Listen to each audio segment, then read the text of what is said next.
Tell me how, I got nothing to say. Tell me why my tombstone is blank. 'Cause I'm not the one who won't try. I'm not letting life pass me by.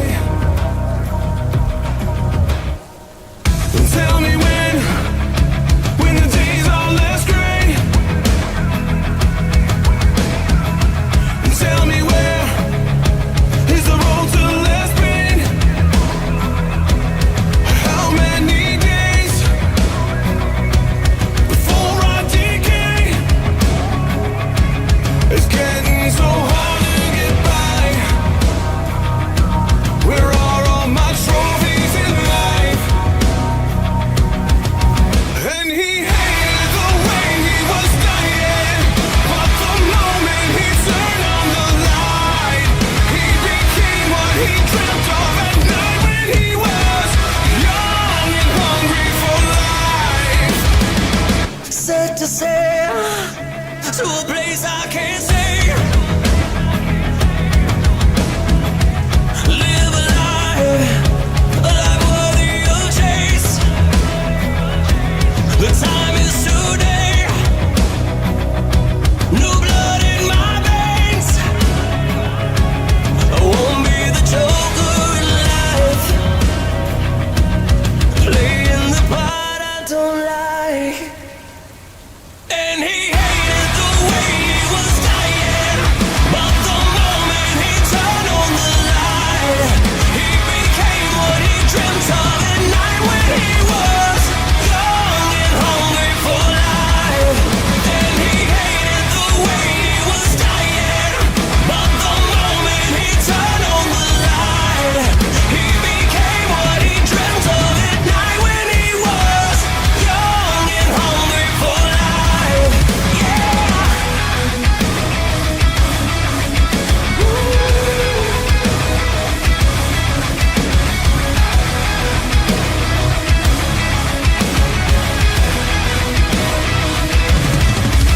And he hated the way he was dying, but the moment he turned on the light, he became what he dreamt of at night when he was young and hungry for life. Young and hungry for life. Young and hungry for life. Young and hungry for life. Young and hungry for life.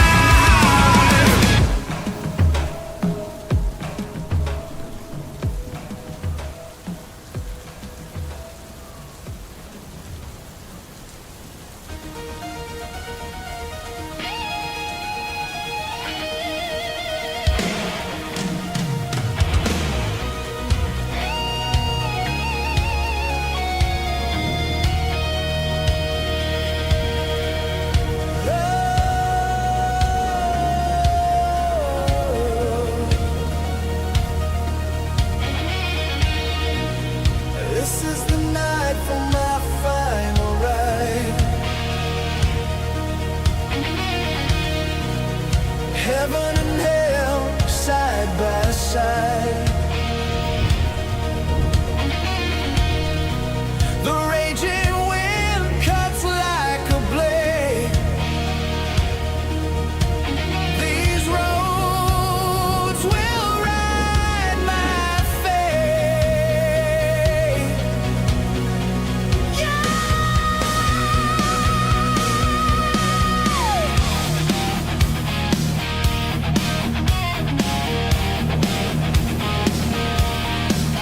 I'm a lone wolf driving through the pouring rain.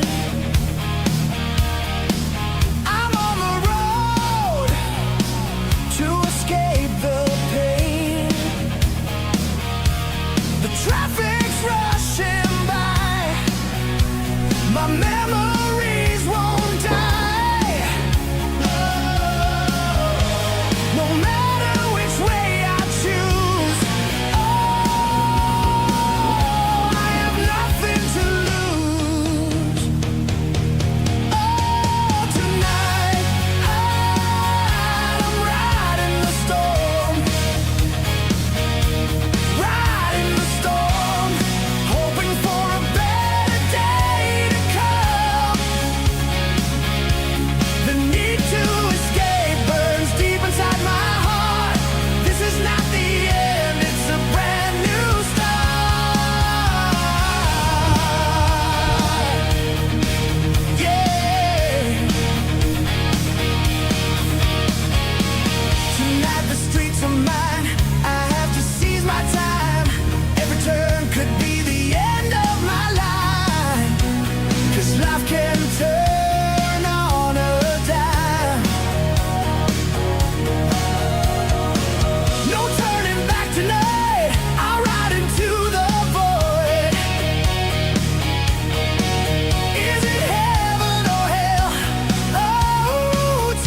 Less than 4 weeks, chat.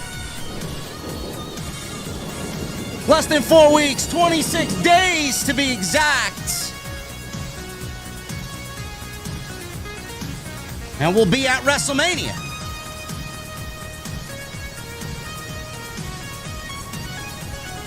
WWE, they're driving the fanciest car. And they're in the right lane going the speed limit on the road to WrestleMania. We are slowly getting there. We had Oba Femi and Brock Lesnar again. Man, is Oba over, huh? We had CM Punk get a little frisky out there with the Samoans. But tonight it was Roman who put CM Punk down. It looks like we're getting a Bloodline reunion, huh? And the WrestleMania build. WWE forwarded a couple of things tonight. Not a lot of meaningful wrestling tonight, but they forwarded some stories. We're going to talk about it. It's Monday night. The venue's open. We've been closed for a couple of days. We're back. There's no reason to go watch anybody else, man. Zero reason. And when we get to the venue, we're serving them cold. And when I get there on this Monday night, I want to know, what the fuck are you guys drinking? I'll see you over there.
What is going on, guys? Thank you so very much for joining me right here on Off the Script. This is your Monday Night Raw post show for your March 23rd, 2026. I'm your host, JD from New York. As always, coming to you live from the OTS venue inside my mother's basement.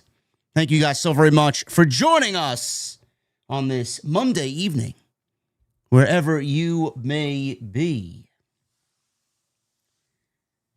It's nice to be back, ladies and gentlemen.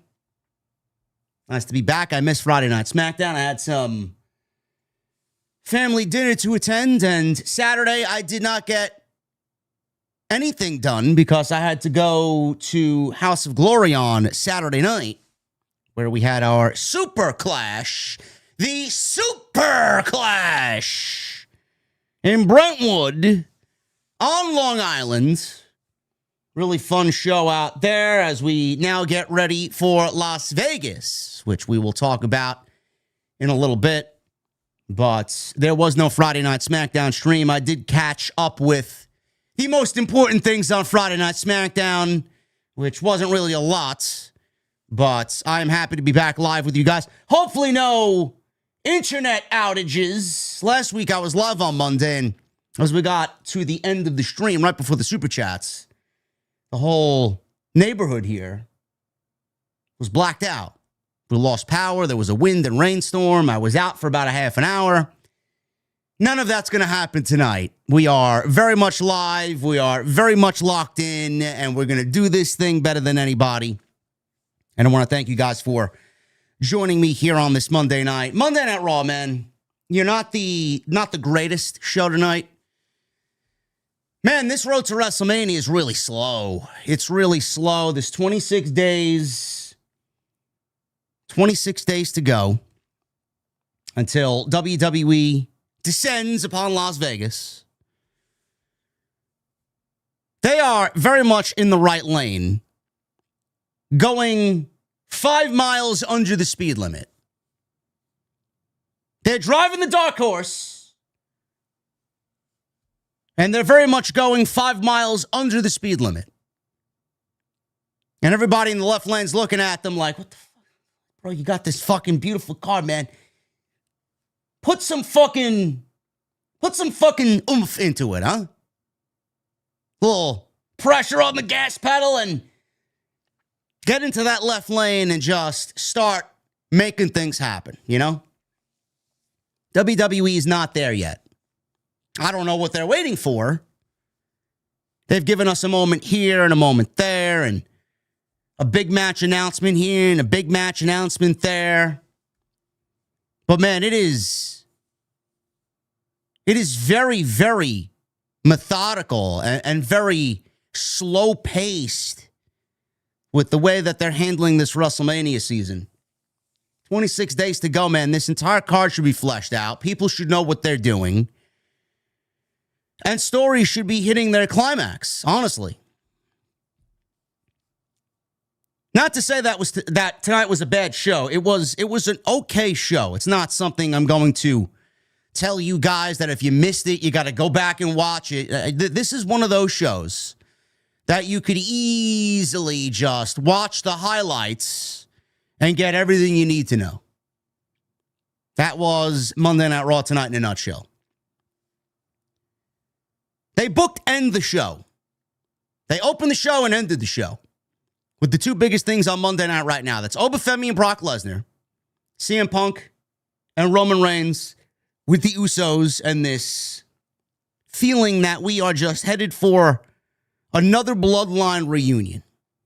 Punk is all by himself. He's got no backup in this battle against the Samoan family. What's going to happen? What's going to give? Let's start with Brock and Oba. I am very excited about what we're getting with Brock and Oba. WWE teased us. We didn't know if it was going to happen.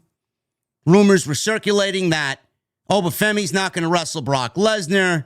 It could be LA Knight versus Brock Lesnar, Seth Rollins versus Brock Lesnar. This open challenge was something that I kind of scoffed at.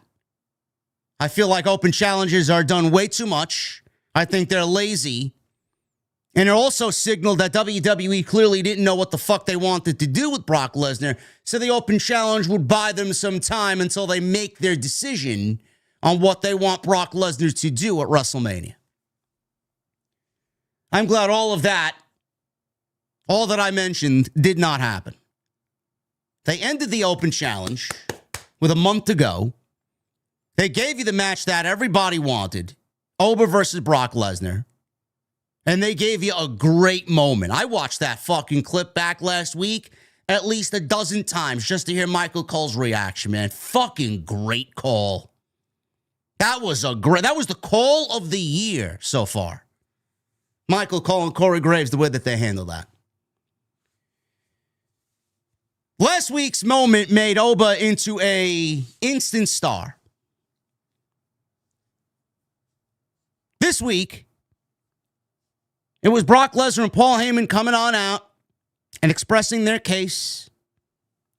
Paul Heyman very much cleaned up from last week. He looked like a human being this week. He cut a very impassioned promo about Brock Lesnar and what Brock Lesnar means to the WWE and what Brock Lesnar means to WrestleMania and all the accomplishments of Brock Lesnar and what everybody tries to accomplish by trying to take down the beast, Brock Lesnar. While he's standing there, by the way, in his new fuck around F5 shirt. WWE is the master of monetizing anything that happens to catch fire on their television show. Oba Femi came out tonight, and it was not as big as the initial reaction. It wasn't as big as the initial moment last week. But Oba Femi, he once again took care of Brock Lesnar, this time in the clutches of Brock Lesnar in an F5. They teased Brock giving Oba the F5, only for Oba to get out and clothesline him very emphatically over the top rope. And Oba once again stood tall. 2 weeks in a row, Brock Lesnar was owned by Oba Femi. You know, I know a lot of people, including me, and I still feel like this is the case. A lot of people, including me, feel like Oba Femi should win this match. Oba Femi should go to WrestleMania, do his deal with Brock Lesnar. Great showcase match. They don't have to overstay their welcome. Oba wins, and a new star is born. This is 2 weeks in a row now that Oba Femi has now owned Brock Lesnar. Now, granted, there are 26 days left to go, and there is more than enough time for Brock Lesnar to get his hands on Oba Femi and repay him for the last 2 weeks. This doesn't mean that Brock Lesnar is going to go to WrestleMania and beat Oba Femi. This doesn't spell doom and gloom for Oba Femi. There are 26 days left to go after this week. Brock is going to be making the next 3 Raws. There's no reason to panic yet. Brock could get the one-up on Oba the next 2 weeks. I hope that they do something different and they don't do the same thing as they did in the first 2 weeks. But I'm assuming that Brock Lesnar is going to get his hands on Oba Femi, and I'm assuming Brock Lesnar is going to get his hands on Oba Femi to a point where he's going to get some of that revenge back. And it's going to be, by the time we get to Mania, it's going to be a little even. So I would not jump to any weird conclusions out there, because I already see people talking, well, Oba now has gotten the best of Brock Lesnar 2 weeks in a row. If the pro wrestling gods have anything to say about it, if it's pro wrestling 101 in the handbook of pro wrestling, that means Oba Femi's going to lose at WrestleMania. Bro, there's 26 days to go. There's no reason to panic whatsoever. But I will say that WWE has given us the match that we wanted. B, this is the right match to happen at WrestleMania. There was no other match for Brock Lesnar at WrestleMania. Not Rollins, not LA Knight, not some fucking NXT up-and-comer. This was the match. Not Gunther, this. This was the match. And they gave it to us. So kudos to WWE. That's number one. Number two, they gave you the moment last week. That made Oba into an instant star right there. The biggest moment of that man's career. So much so that Lesnar tried to hide a smile last week after getting powerbombed. And so much so that Oba Femi's eyes were bloodshot red because he had tears coming down his fucking cheek. The biggest moment of that man's career, which spans about 3.5 years. Rocket strapped. That was last week. You look at this week, he now clotheslined Brock Lesnar over the top rope so emphatically tonight as if he won the fucking Royal Rumble. And Lesnar, again, Lesnar is one of the best sells in the business. He stood outside the ring, or sat outside the ring, rather. And the look on Brock Lesnar's face sold the entire moment. Shock, surprise, I don't believe it. Oba has fucked around and he hasn't found out yet. That's the kind of surprise that Brock Lesnar was left with as he sat on the floor outside after Oba clotheslined him over the top rope. Crowd chanting Oba, and then they bark. They reacted big when he came out. WWE has not done anything different with Oba Femi. They've taken Oba from NXT, put him on Monday Night Raw, and let him exist. He's gotten over. They took him from NXT. They put him on Monday Night Raw. They let him exist, and they put him in the ring with Brock Lesnar and let him be. They let everything just be. They let everything exist. The presentation, the theme music, the attitude, the strut, they changed nothing. Normally, sometimes you see someone get called up from NXT and something's changed, something's tweaked, they don't feel the same. Oba has blown through those doors and has absolutely won everybody over since the Royal Rumble. And it's been a natural progression. You see when he showed up at the Rumble, how everybody was excited, and where you see him now. WWE has done nothing but the simplest of things. They let him be. They let him show the world who he is. They let everybody fall in love with Oba. And they put him in the ring against Brock Lesnar. And 2 weeks now, they gave people hope. They gave people a reason to back someone like Oba against Brock Lesnar, the most believable athlete in the entire sport. There's nobody that does it better than Brock. He is as legit as they come. There will never be another Brock Lesnar. Ever. Simple. They got someone over through the simplest of ways in pro wrestling. The guy is a fucking star. Even if we get to Mania, which I hope is not the case, and he loses, Oba is still a star. Oba will be a superstar, win or loss. By the way, WWE has constructed this Brock Lesnar match in the last 2 weeks. Nobody should be concerned. I, for one, am advocating for Oba Femi to beat Brock Lesnar single-handedly with a fall from grace. But if Brock wins, it's not the end of the world. It's not. Whether you want to sit there and fucking cry on social media or sit there and bitch and moan in my chat, it is not the end of the world. I think Oba should win that match. But if he loses, there will be no crying. Because in the last 2 weeks, WWE has given you the newest rising top guy in the company. Give this man 2 years, less than that. He's going to be WWE World Heavyweight Champion. Probably less than that. Maybe a year. I give him 12 months.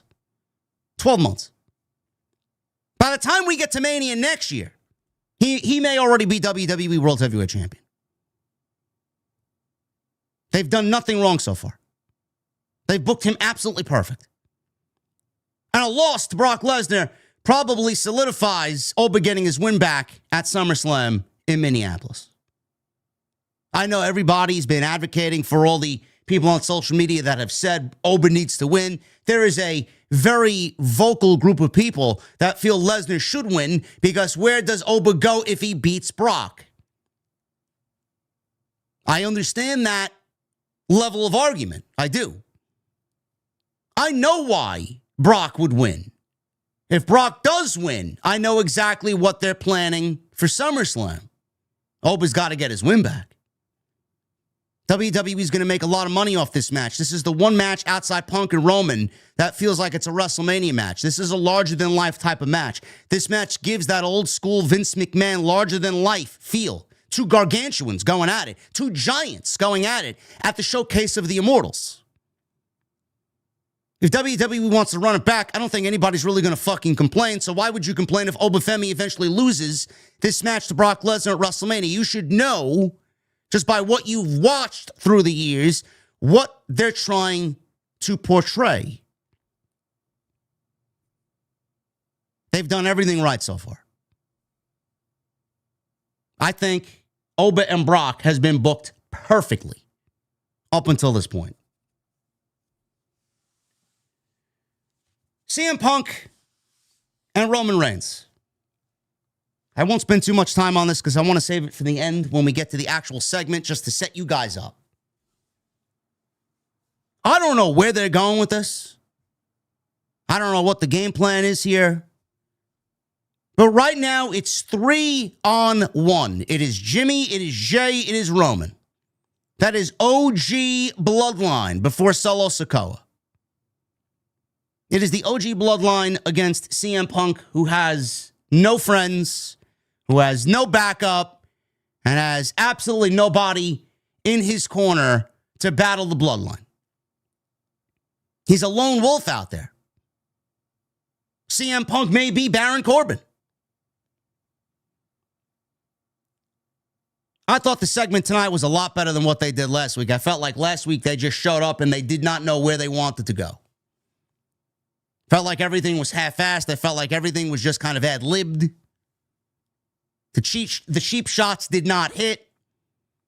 And I felt like the segment fell flat on its face.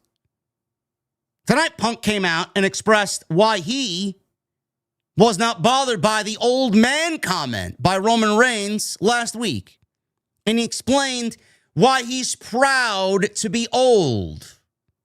And why he has absolutely no care in the world if people call him old. Because he's proud of where he is. He knows he's old. Roman Reigns sent his Usos out there. And they were the ones to set up the segment tonight. And then Roman Reigns, who works the easiest schedule of all time, came out with 5 minutes left to go on the show, did what he did. But it was Jey Uso, who everybody at one point or another is calling mini Roman. You're acting a lot like Roman. Without the Ulafala, it was Jey Uso tonight who yelled at Roman, "You know what you got to do, Us. Go get him. Smash him." And Roman Reigns, like a faucet, he turned on and he Superman punched CM Punk. He speared CM Punk, and then he powerbombed CM Punk through the announce table. He manhandled CM Punk tonight. I don't know what is going to happen at WrestleMania, but not only are we getting this mega main event match between CM Punk and Roman Reigns, it is now being constructed in a nice cloud of unpredictability. I don't know where they're going. Because you look at Roman and the Usos 3 against CM Punk 1. Are we getting a bloodline? Are we going back to the bloodline? Are we going back to what once upon a time worked on television? I don't know if that's the right move for Triple H because I think there's more negative than positive that comes with that. It's not going to really bode well for the people that think about Triple H's creative one way or another. Just a rehash of ideas. And let's be real, Triple H inherited the bloodline from the Vince McMahon era and put his own little salt and pepper in it, in that pasta sauce. If we're being honest. The bloodline was well before Triple H took over. It was Triple H that inherited the bloodline right at the climax of how this show and the storyline of Cody Rhodes ended. And yes, I said show ended because theoretically the show has not been the same since Cody won the WWE title at WrestleMania 40. It's been watching a fucking show that's slowly fallen off a cliff for the last 2 years. But what is going to happen now? I feel like this entire match is just encased in a cloud of unpredictability. Do we get the Usos turning on Roman? Do we get somebody else in the family coming to the aid of CM Punk because Roman hasn't changed? Are we really looking at Dwayne coming back to the company? WWE's got WrestleMania next year in Saudi Arabia. Those people ask, they get. Are we getting Rock and Roman next year? WWE loves to be mysterious. They love to drop clues. They love to drop these little Easter eggs. There was one Easter egg tonight. There was one backstage moment with the Usos that if you were paying close attention, you saw something in the background that WWE has done before. We'll go over what that was. I don't know if WWE is foreshadowing. I don't know if WWE is getting you ready for something bigger. But Roman and Punk, it seems a little lopsided right now. Night 2's main event, I feel like, is going to end WrestleMania. I don't know if it's going to end WrestleMania the way we want. I don't know if they're going to fix the mistake of last year's Night 2, which ended fucking horribly.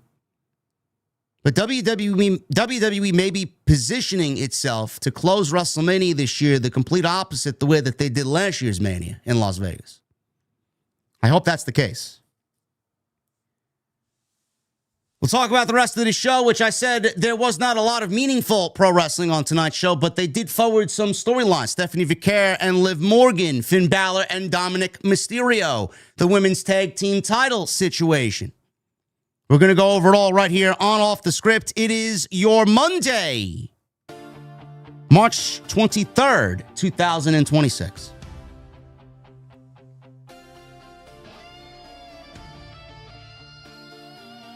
I want to thank you guys for all the support, man. We uploaded a video today just to get back into the swing of things. Go check that out on the homepage. We had more drama unfolding surrounding the Ricochet controversy on social media. The story has now changed 3 different times. First, it was Ricochet that put out an apology on his own. Then a friend told Ricochet, take the tweet down. Now, it's Cassius Ohno, the former Cassius Ohno in NXT, Chris Hero, who apparently works as a producer in AEW. Now, all of a sudden, he was the one that sent Ricochet a text message convincing him to take down the initial tweet where he told a woman on social media, I'm glad you got MS. The wrestling media is lying to you, chat. Lying. I don't know how else to put it. Yes, because Cassius Ohno, he was the only one in Ricochet's life that told him, yeah, you know what, man, I think that's a bad idea. Not AEW, not Tony Khan, not any of his superiors, not Warner Brothers Discovery, not even his wife. No, it was Cassius Ohno. Sure thing, guys. Sure thing, man. Fuck out of here. So go check that out.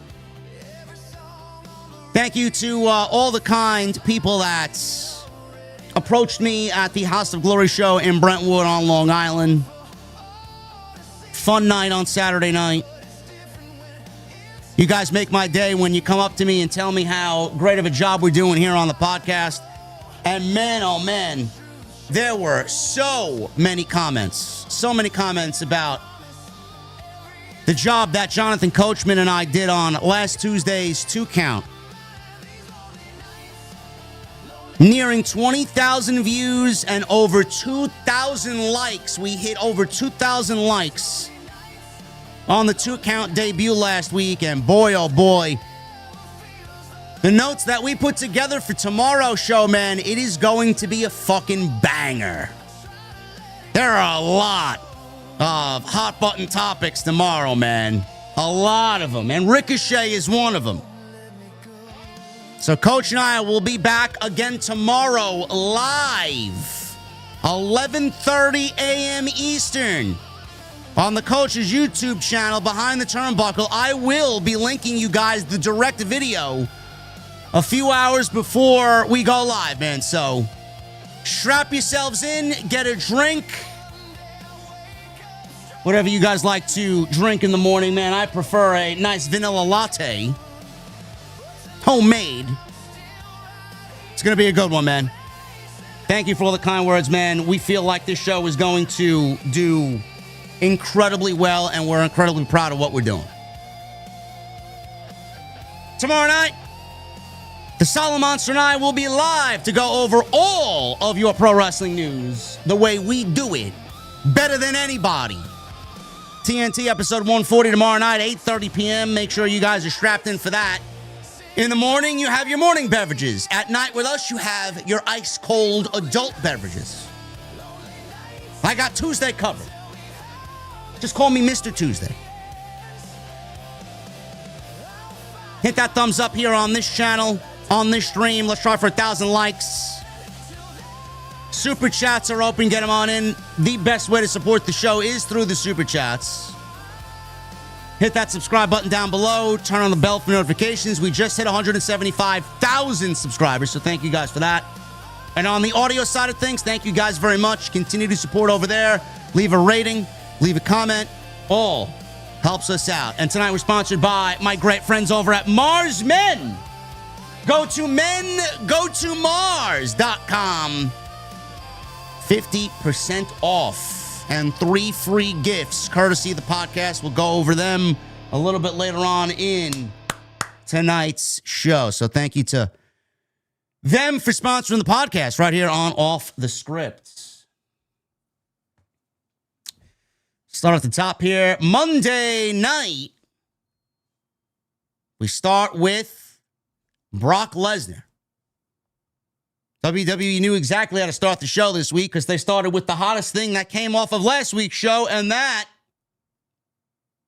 was Brock Lesnar.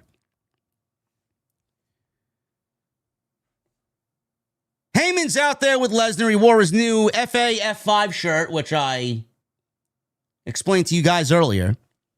This was a reference that Paul Heyman has been uttering on the show for the last several weeks to Seth Rollins and his band of putties. You know, we didn't see them again tonight, but I'll get into the putty situation in a little bit. So Lesnar's out there with Heyman. Heyman was, once again, looking like a human being. Lesnar was out there. People were chanting, Oba! Heyman obviously running down Lesnar's accomplishments. That only riled up the people in Boston, Massachusetts to yell, Oba, even louder. Heyman mentioned that the fans were pissing him off and pissing Lesnar off. Lesnar beat up 20 masked guys last week. He got distracted by Seth Rollins.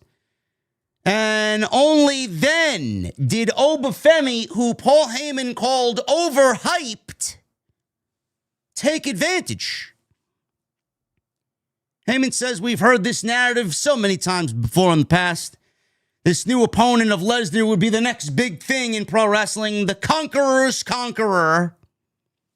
Lesnar conquered The Undertaker's streak. The Undertaker never got any revenge. There was a line of guys that were supposed to be the one to take down Brock Lesnar. Goldberg, Braun Strowman, Dean Ambrose, whose name actually got quite a reaction, by the way.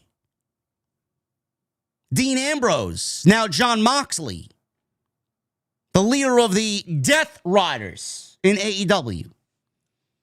Bobby Lashley even got a name drop on Monday Night Raw. AJ Styles, John Cena, none of them could do it. And Oba Femi would not either. Femi already had his moment when he put his foot on Lesnar and pointed at the sign. That would be the biggest moment of Oba Femi's career because he would be victimized and conquered by Brock Lesnar at WrestleMania. Lights go out. Oba makes his entrance. Crowd goes crazy. They start chanting for Oba. They start barking. Heyman got out of the ring before Oba got into the ring, and he faced off with Brock Lesnar. So they stare down for a few moments. Lesnar kicked Femi in the midsection. He picked him up for an F5.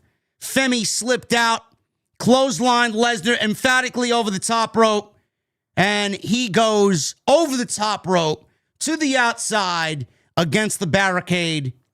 Lesnar looked shocked that Oba manhandled him the way that he did, and the crowd once again chanted for Oba. Brock Lesnar sold this beautifully.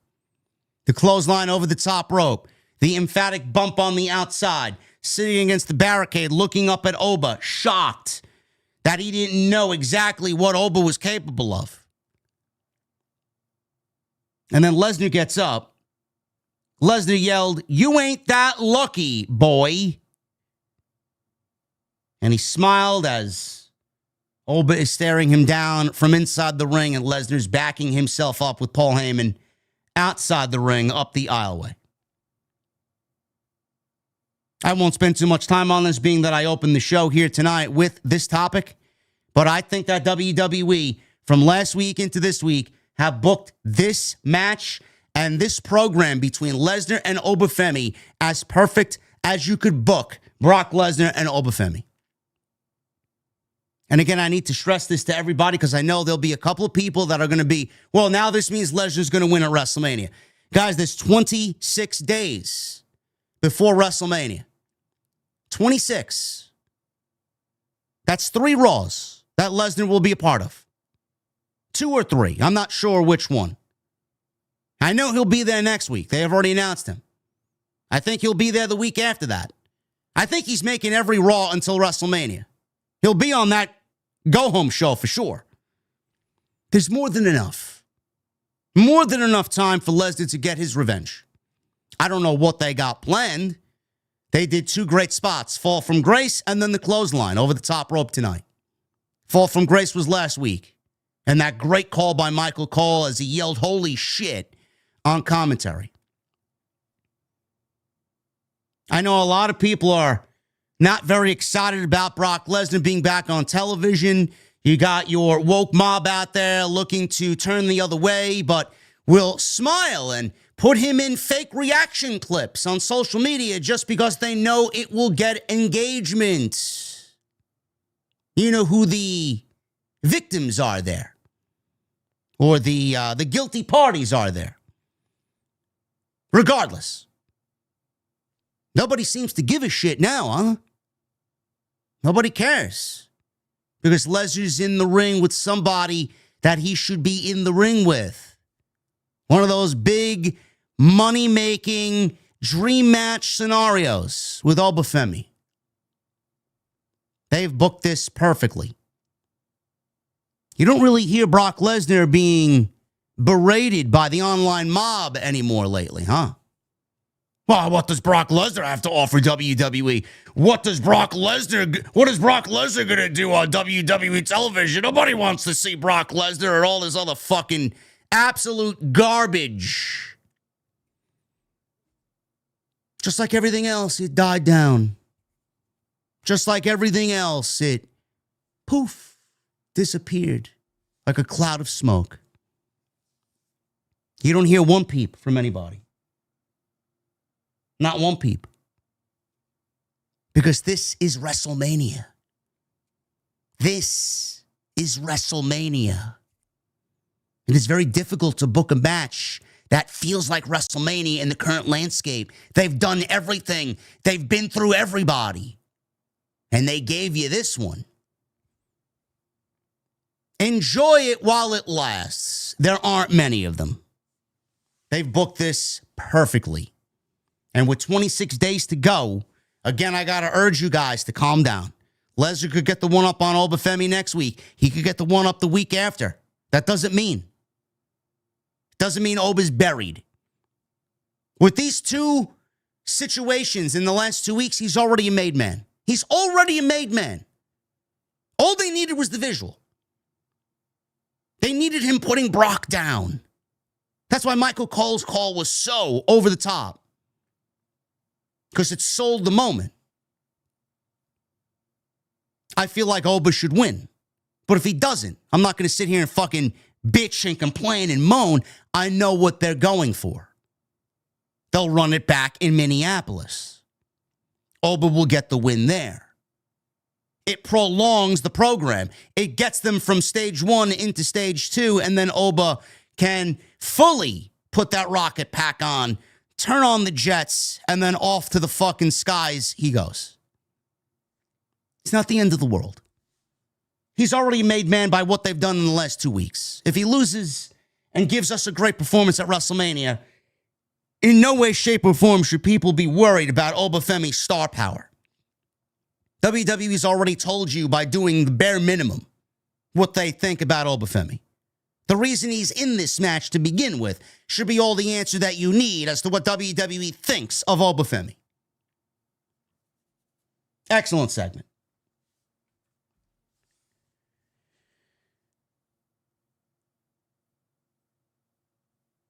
There was a pre-taped promo with Dominik Mysterio. He would be defending the Intercontinental Championship, or Penta, rather, would be defending the Intercontinental Championship against Dominik Mysterio tonight. That was going to be later on in the night. The Usos. Non-title match against Logan Paul and Austin Theory. This was a non-title match. Or was this a non-title match, or was this a tag team championship match? I don't know. I could have swore that they said this was a non-title match with Logan Paul and Austin Theory. If they won, then they get a championship title match at a later date. Regardless. Championship or not, this is more than likely going to end up as your tag team championship match at WrestleMania.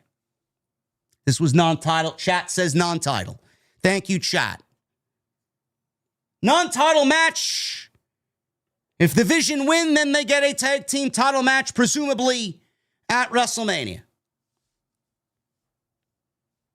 This was not about the match itself. This was about the aftermath of this match. Jey Uso gets a hot tag. We're not going to spend too much time on this because the match was more of a backdrop. And what happened after the match was the whole story of what unfolded here. Jey Uso gets a hot tag. One of the top turnbuckles came off in the middle of the match. Theory cuts him off. Cuts Jey off, that is. Jey comes right back with a Jey Uso spear. I say Jey Uso spear because Jey Uso's got one of the worst spears in the business. Jey went up top. Logan Paul ended up crotching him on the exposed turnbuckle. Jimmy went after Logan Paul. Logan Paul threw him into the ring post. Logan Paul then grabs his brass knuckles, which is his favorite weapon. All of a sudden, LA Knight rushes out to ringside. He attacked Logan Paul from behind, threw him into the ring steps. LA Knight then takes the brass knuckles and slid them into the ring. Jey Uso picked them up and used them to knock out Austin Theory. The referee saw Jey Uso use the brass knuckles, and that is what got the Usos disqualified. So by disqualification, the Vision win. And because of that win, now they are in line for a tag team title opportunity against the Usos. When, where, that remains to be seen. So the Vision were announced as the winners. Jey popped back into the ring. He punched out Logan Paul with the brass knuckles as well. And there was some minor arguing with LA Knight and the Usos after this match was over.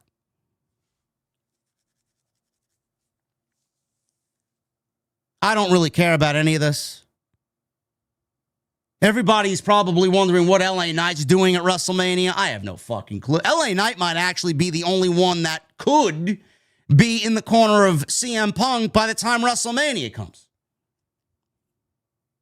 He's been embroiled with the Usos the last few weeks. He's gotten into a back and forth verbally with them the last few weeks. He could realistically be the only one that backs CM Punk at WrestleMania in this feud with the Samoans. But we don't know where he actually slides and slots into that WrestleMania card.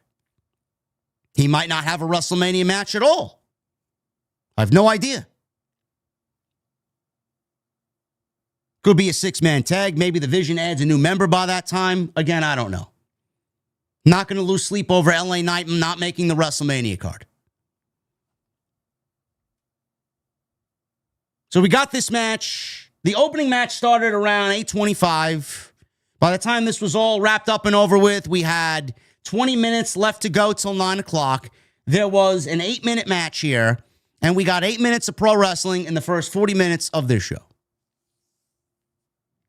Like I said, chat, this was a very storyline-driven show, a very dialogue-heavy show, not a serious emphasis on the pro wrestling aspect of pro wrestling. Becky Lynch. She had a promo in the middle of the ring talking about AJ Lee. And this was another reported WrestleMania match possibly taking place. We saw that last week with Becky attacking AJ after AJ defeated Bayley. So we all assumed that this was going to be set up as another women's match for the Intercontinental title here with AJ defending against Becky Lynch. So Becky made her way out. Becky asked the crowd, "You boo me. You cheer someone who abandoned you for 10 years, but you boo me." She took 10 months off. She didn't take 10 years off. She said she went home to her family who appreciated her after the fans stopped appreciating her. She said when she came back, she made a point by going after the Intercontinental Championship rather than coming back and going after the World Heavyweight Championship. She said she made the Intercontinental Championship the most important title in all of women's wrestling. I don't really see any lies there. I think Becky Lynch has done a great job with the Intercontinental title. The Intercontinental title actually feels bigger than both women's world championships combined. Feels bigger than both championships on the other show, AEW, combined. Becky did a great job with the IC title, so I see no lies there. She said she was robbed of that title at the Elimination Chamber and now has to watch AJ Lee prance around like she deserves that belt. She said when she went home to her daughter was skipping to AJ Lee's song and imitating AJ Lee. She said while Lee brags about mastering the Divas era, she murdered the Divas era and put a stake through its heart. She said she ripped off the butterfly wings. And then it was at that point AJ Lee comes on out and she did not skip out. She actually ran out. Becky was the one who hightailed it into the crowd. AJ Lee, she comes out to ringside and stands on top of the commentary table while Becky's in the audience mocking AJ Lee from afar. AJ gets a microphone and tells Becky that every time they've wrestled, she said she's walked Becky like a dog. She said she plans to tap her out on the biggest stage of them all. Boom. Another WrestleMania match is now official. She told Becky that she will show her that she is the best of her generation and the best of Becky's generation. She noted that she is apparently her daughter's favorite wrestler as well, which got a lot of oohs and ahs from the Boston audience. Becky said the last time she wrestled at a WrestleMania was 11 years ago. You know what happened after that WrestleMania, AJ? You quit the very next day, and we didn't hear from you for a decade. She said she will end her at WrestleMania, and this time We'll never hear from you again. Welcome to the big time. You know, the one glaring issue with the program between Becky Lynch and AJ Lee going into the Elimination Chamber is that they tried too hard to be this, I don't know what the right word is to describe the promo back and forth. They were definitely awkward, number one. I don't know if they tried to be some sort of like serious funny. There was a lot of funny, humorous, jovial, kind of joking around undertones to what AJ Lee and Becky Lynch were doing going into the Elimination Chamber, which set up AJ winning the championship at the Chamber in Chicago from Becky, which is par for the course for Triple H. He loves his moments. AJ Lee winning her first singles championship in X many years in Chicago. He could not help himself. The one thing they needed to change if this was going to be the direction going into WrestleMania was get rid of that joking and that comical, jovial undertone and let these two women go out there and be serious. Like, there should be no joking around for Becky Lynch from this point on. AJ took what she believes is rightfully hers. She's upset that AJ Lee is now her daughter's favorite wrestler and is singing her theme song at home. Meanwhile, Becky Lynch is one of the greatest women's wrestlers of all time, if not the greatest women's wrestler of all time. Becky takes great offense to that. So there's definitely a more serious vibe going into Mania than there was going into the Chamber, and it needs to remain that way. Becky's got it, and she's got the right idea here.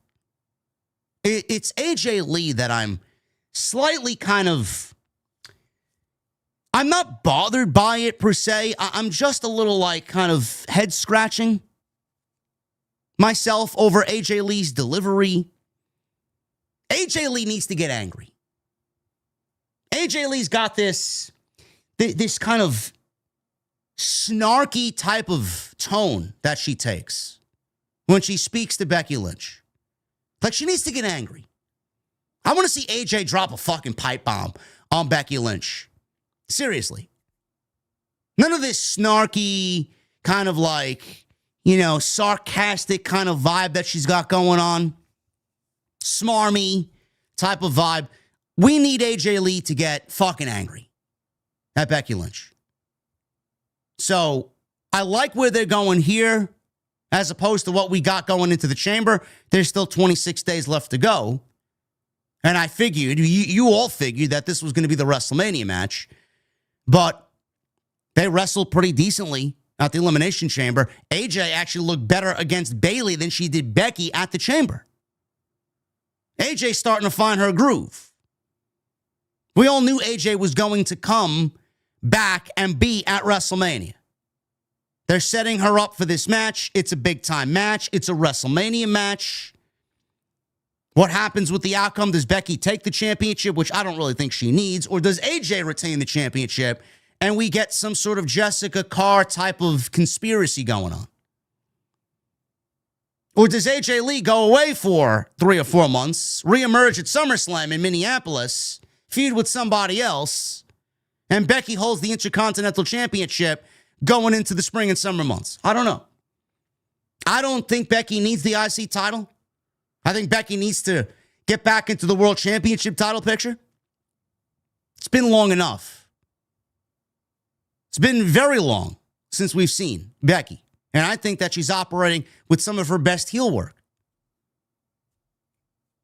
We'll see what happens, but I thought this was enough of a segment to get the point across, get the match announced, and set the tone, hopefully, for the next 3 weeks. The Usos and LA Knight, they were backstage. LA Knight said Jay could have at least hidden the knuckles. Jay lashed at him and said he isn't hiding anything. LA Knight then said, man, you're starting to sound more and more like Roman Reigns. Everybody says that Jay Uso sounds like Roman Reigns. This is not about Roman Reigns. It has nothing to do with Roman. So he stormed off angry. Jimmy told LA Knight to mind his words when speaking about his family. And as he said this to LA Knight, they were in the back, and in the background was a production truck whose face chat was on the production truck. There was a solo shot, no one else next to him. There was a solo shot of The Rock on this production truck in the back as Jimmy told LA Knight to mind his words when he was talking about his family. The last time WWE did something like that and foreshadowed something like that going into WrestleMania, it was at WrestleMania 40 when The Rock was beating down Cody outside of his tour bus with his weight belt. Mama Rhodes! Mama Rhodes! And in the rain, we saw John Cena and Stone Cold Steve Austin on the back of a production truck in the background. One of those two guys showed up in the main event of WrestleMania during WrestleMania 40 between Cody and Roman Reigns. Both of them were supposed to show up, but instead of Austin, we got The Undertaker. But WWE foreshadowed weeks before WrestleMania. Are we looking at the same foreshadowing now? WWE does something like that with intent. That is just not some, hey, you know what, man, that's a weird situation, man. That's just a coincidence. Bro, that was shot there with that in the background for a fucking reason. What that reason is, I don't know. You know, The Rock just wrapped up filming his live adaptation of Moana. I don't think he has anything to do for the next 5 or 6 months. Do you think we're looking at a Rock reemergence to WWE television? Maybe to set up Rock and Roman at WrestleMania next year, which you all know the Saudis would love to have at Mania. We don't know if Rock actually wants to do that match there.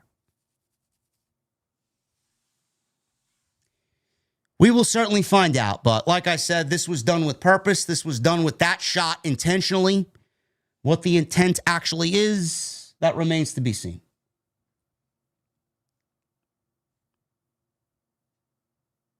We got some members of the Boston Celtics out in the front row because WWE needs to have their celebrity appearances on these shows. Javon Evans. He went one-on-one with Grayson Waller of The New Day. This went about 9 minutes. We got the very stereotypical WWE going into a commercial 90 seconds into the start of this match. We'll pick it up after the commercial break. Evans, bro, I legitimately yelped on my couch when Evans shot himself over the top rope on Grayson Waller. Bro, this guy came down on his fucking neck. Bro, I thought he was going to paralyze himself off this dive. It was ridiculous. He almost, for the most part, overshot him. And he almost took himself out with the dive. You know, he says he's bouncy. It's not just a fucking gimmick or a catchphrase. The guy's got some fucking height to him when he flies. He's got to be a little bit more careful, though.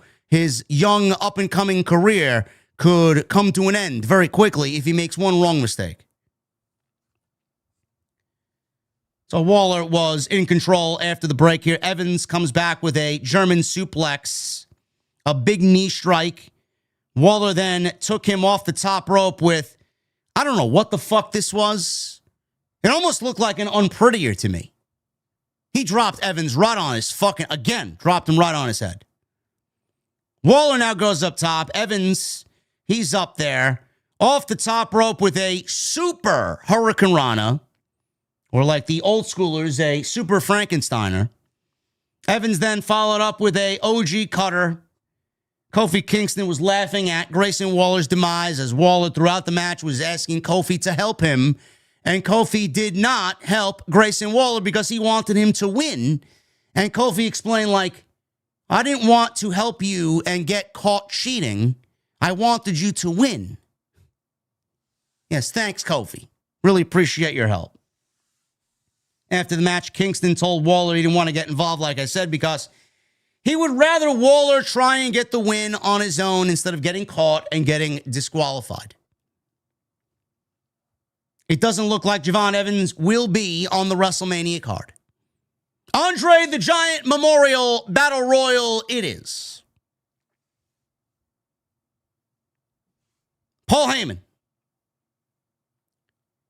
He was in the back, and he approached General Manager Adam Pearce.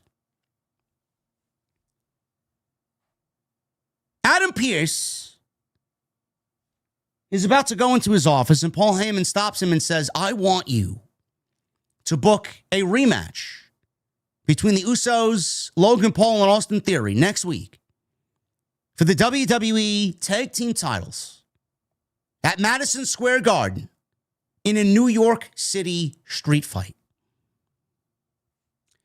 Pearce says, typical Adam Pearce says, well, you've given me a lot to consider going into next week. Heyman wanted to yell at Adam Pearce, which he did. He then stopped and thought better of himself. Pearce told Heyman, you know, you should head to the ring because you asked for time on my show to address Seth Rollins, and that time is right now. Heyman's expressing, listen, I had a bad night. You want me to go out there now after what I had to deal with Oba Femi and Brock Lesnar and now LA Knight and the Usos? You want me to go out there and address Seth Rollins? Heyman then said, I am sick of all of it. I'm sick of everything. I'm sick of everyone. Heyman walked away, and Adam Pearce says, I am not going to miss him at all. Now, I don't know what that means. Is Heyman going somewhere that we don't know? So Heyman comes on out. No theme music. He just walks right out there. He's got a microphone. He expressed again how he's having a bad night. Because after 40 years of achievements, now he is contractually obligated to appear in Boston, Massachusetts. So Bronson Reed and Braun Breaker won't be back anytime soon. I think Braun Breaker will be back very soon. Lesnar is so pissed off about what happened earlier with Oba Femi that he's already left the building. Logan Paul and Austin Theory are half conscious, which means that just leaves me. He says he has a jaded ex-stalker named Seth Rollins after him. He says he's a man who's been pushed too far, and Seth feels the same way. He said WWE isn't big enough for the two of them. He says he isn't challenging Seth Rollins to a match at WrestleMania because he knows everybody knows he would not stand a chance if that was the case. He was then asked, what choice am I really left with? He told Seth to come to the ring. Put me out of my misery. He stood in the ring with his arms extended, and a soul man, one, singular, in a black outfit walked to the ring, jumped the barricade, and stood on the announce desk. Heyman didn't notice what was going on here, so he was looking up the aisleway, expecting Seth to come walking down the aisle. I don't know why he thought that, But Rollins was already behind him as Seth unmasked himself.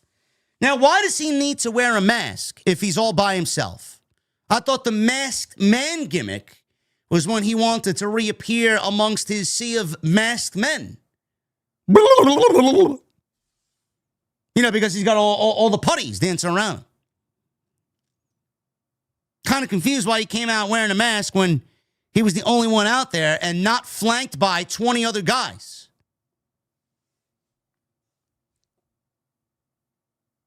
So Seth is standing on top of the commentary desk. Heyman didn't notice. Seth unmasked. And as soon as he did, Heyman turned around. And 4 Boston police officers. He had 2 masks. Yes, soap, water, backwash. He had 2 masks on. Rollins didn't have just 1 mask on. He had 2 masks. But as soon as he got out there and stood on the announce desk, 4 Boston police officers ran down the aisle immediately, or came from the crowd somewhere in attendance, and flanked Rollins immediately. Heyman said, "This is the only way I could get a victory over you." He said his family snitches. And now he's issued a restraining order on Seth. He said Seth is now a felon and he will go to prison. He said his wife will divorce him because he will be in prison. He said Becky will now be married to half of the locker room. He said then Child Protective Services will get involved. But he will adopt their daughter. At this point, Seth escaped the police officers. He was going through the crowd with the police officers carrying him away. He escapes. He runs around the crowd, back down the aisleway, into the ring, and absolutely levels Paul Heyman with a punch right down to the mat. The officers then cornered Seth. Heyman's in the corner smiling because he now sees Seth Rollins being carried away in handcuffs. He sits up, does Heyman, and he starts laughing, holding his jaw after Rollins just took a nasty forearm to Heyman's face.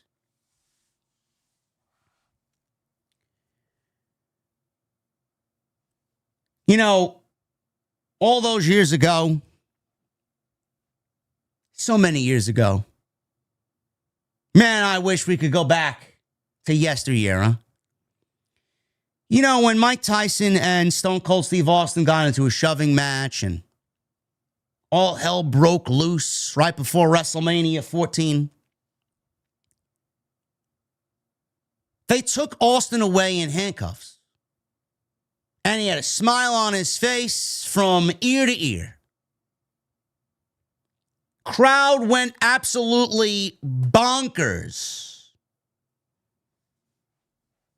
Stone Cold was the coolest motherfucker walking the planet. Mike Tyson was the baddest man on the planet. And still kind of is. Nobody would fuck with Mike Tyson, even at his age now. WWE was in the beginning stages of the Attitude Era. How times have changed, man. How times have changed. They're carrying around Seth Rollins in handcuffs, and they're walking him out of the building. And man, there's just no heat to it. There's just no heat to it. Like, this was a fine segment. There was nothing overly wrong with this segment. They're still stalling for time because in the next 26 days, I firmly believe, and I have been saying it, and if you hear other people aggregate it, it's because they heard it from here first, because I called it weeks ago, here and on TNT, that when Rollins comes back, there'll be masked men flanked around him, and one of those masked men is eventually going to be Braun Breaker. Breaker and Rollins will be added to the WrestleMania card. Rollins is not physical unless he's cleared. WWE is going to convey to you that Rollins is not cleared. he is cleared. If he wasn't cleared, he wouldn't be able to swing a steel chair. He wouldn't be able to deliver forearm like he did to Paul Heyman, being that he had a separated shoulder or fuck, he tore his whatever shoulder out. He wouldn't be able to do those things. He wouldn't be able to deliver a curb stomp. Rollins is cleared. Per storyline, he's not cleared. Rollins is cleared. Rollins will be at WrestleMania. Rollins is not back, integrated into the show, into these segments, into a major angle every fucking week if he's not going to be on the WrestleMania card. They're just waiting for clearance for Braun Breaker. Now, there is news on Braun Breaker. There is news on Braun Breaker. And apparently, Braun Breaker is on his way back. WWE is very optimistic about Braun Breaker. And they are hoping that Braun Breaker will be at WrestleMania. And the plans for WrestleMania that they originally had still take place.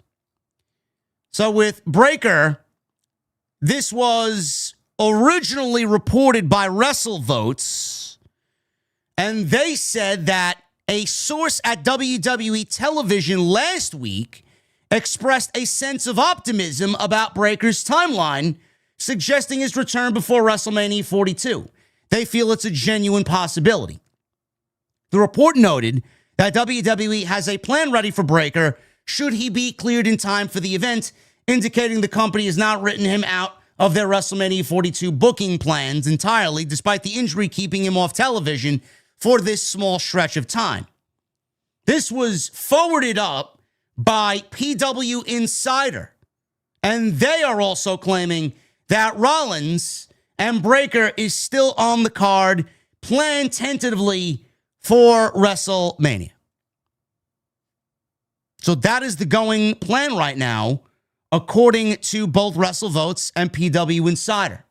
PW Insider actually went out there and further reported on it, saying that Breaker is expected to report to the WWE Performance Center in Orlando this week to get medical clearance.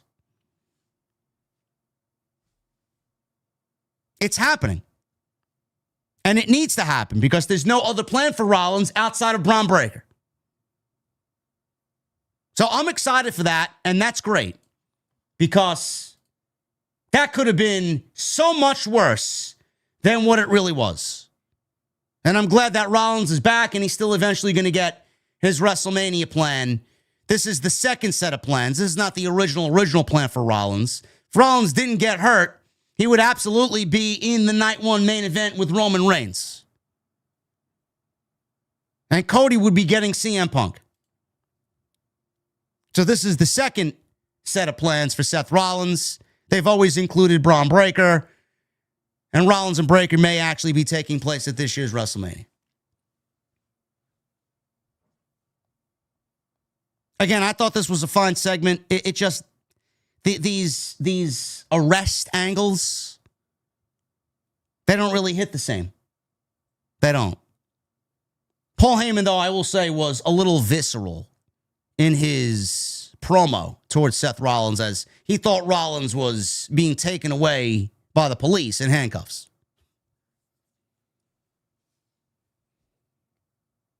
Kairi Sane and Asuka, the Kabuki Warriors, against Bayley and Lyra Valkyria. Story here is, what are both of these teams going to do at WrestleMania? Bayley and Lyra want in on the WrestleMania tag team title match, whomever that's going to involve. I know Charlexa will be a part of that. I know the Bella Twins will be a part of that. I know Lash Legend and Nia Jax will be a part of that. And I know Lyra and Bayley will be a part of that. So we may be looking at 4 teams there. Any more teams, I think, is too much. I think a fatal 4-way tag team title match is to be assumed. Any other teams added to that is just overkill. And you're just adding more teams for the sake of adding more teams to get more bodies on the WrestleMania card, just to get everybody involved. And we don't need to deteriorate WrestleMania that way. Spots should be sacred. And spots should be earned. Not because you don't have a car or a match on the card, let's throw everybody into a fucking random match and have a multi-woman affair just to get everybody involved. Was never a fan of that. So we may be looking at the fourth team here. This match went 10 minutes. Again, nothing really too crazy here. We'll pick it up after the commercial break because WWE, again, typical WWE, they go into a commercial 90 seconds into the start of this match, and then we see maybe 6 minutes of it. So the heels were taking over the baby faces. Lyra comes back, hits Asuka with a nice fisherman suplex. Bayley hits a flying elbow drop for a 2. So Bayley's getting upset here. She tagged out. Asuka plants Bayley with a German suplex. Asuka and Kyrie then go to work on Lyra. Kyrie hits a double foot stomp off the top rope. Bayley jumps in, breaks up the cover, saves the match. Bayley suplexed Asuka onto the announce desk with a Bayley to belly. So she Bayley to bellied Asuka onto the announce desk. And she went for the flying elbow drop as she stood on top of the barricade. Kairi Sane pulled Asuka to safety. Bayley crashed on top of the announce table. Lyra drop kicked Kairi, who knocked over Asuka in the process.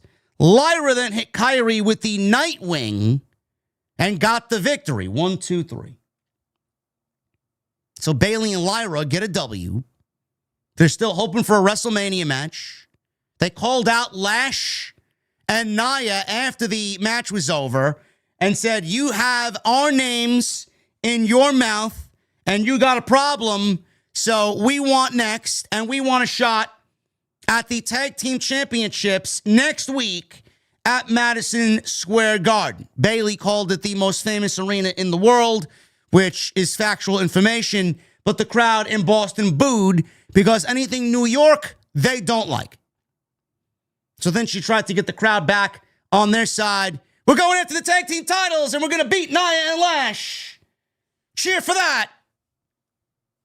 And she tried to get everybody involved after the MSG name drop, and the crowd was lukewarm to that. But regardless, they're getting a tag team title opportunity next week against Nia and Lash. I'm assuming they don't win. And we'll see some tomfoolery, which leads to a fatal four-way match for the women's tag team titles at WrestleMania.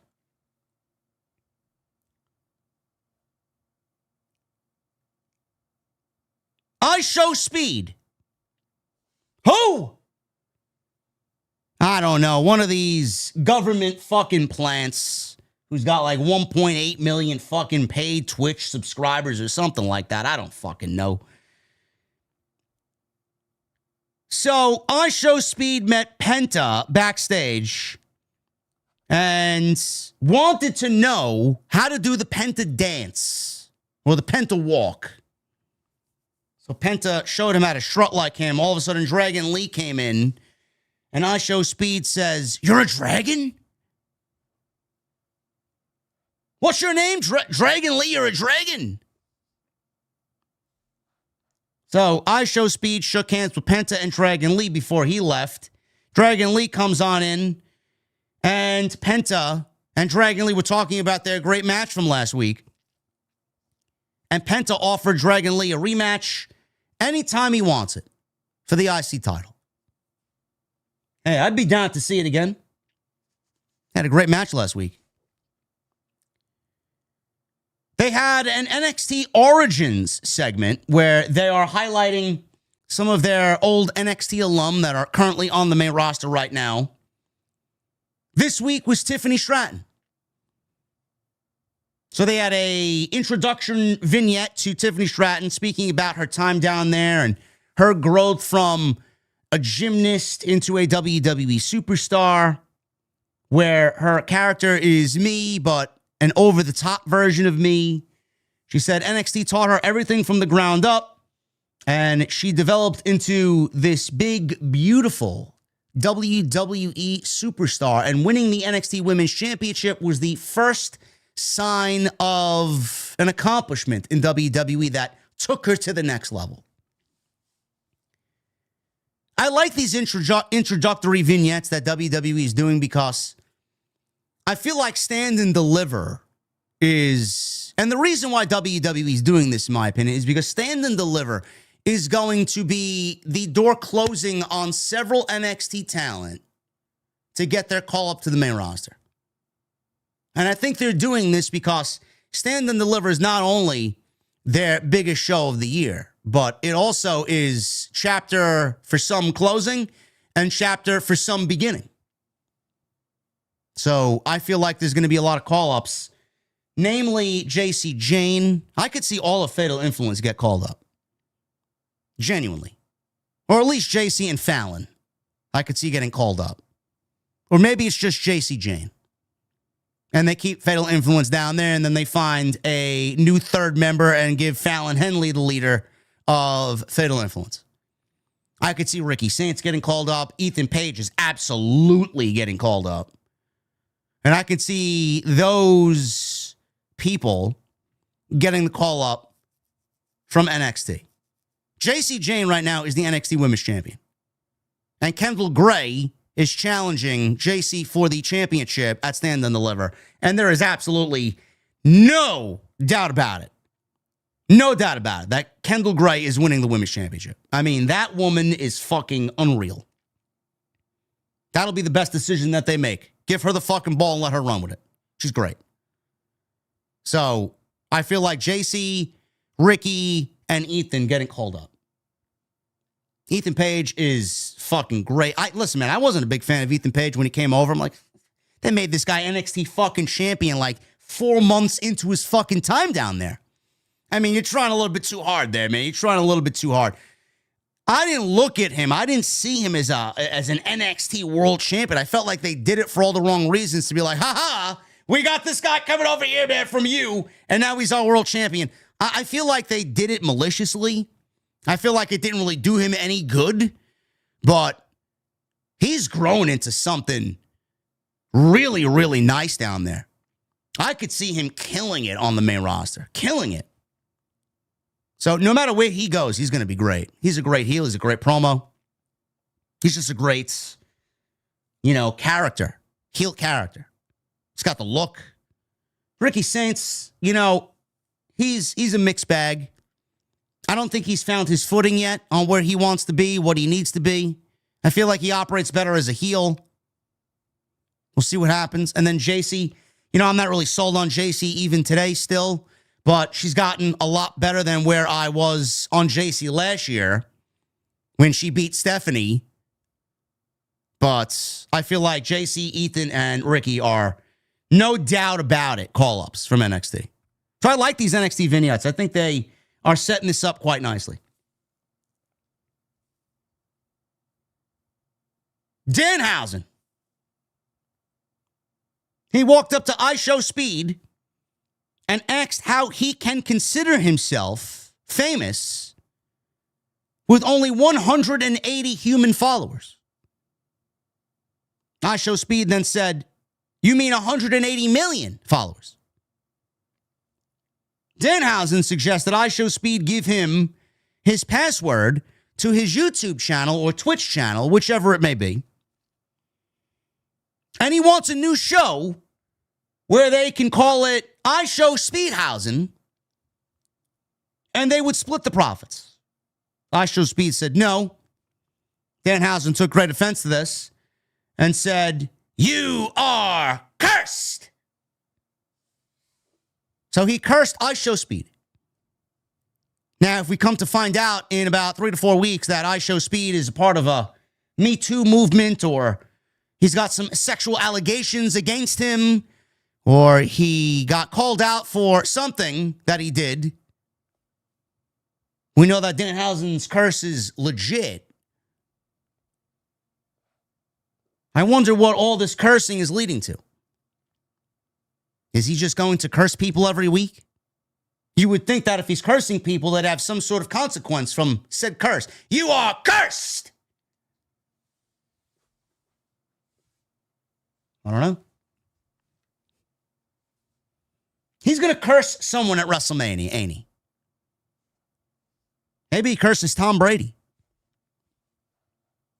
WWE wants Tom Brady at WrestleMania.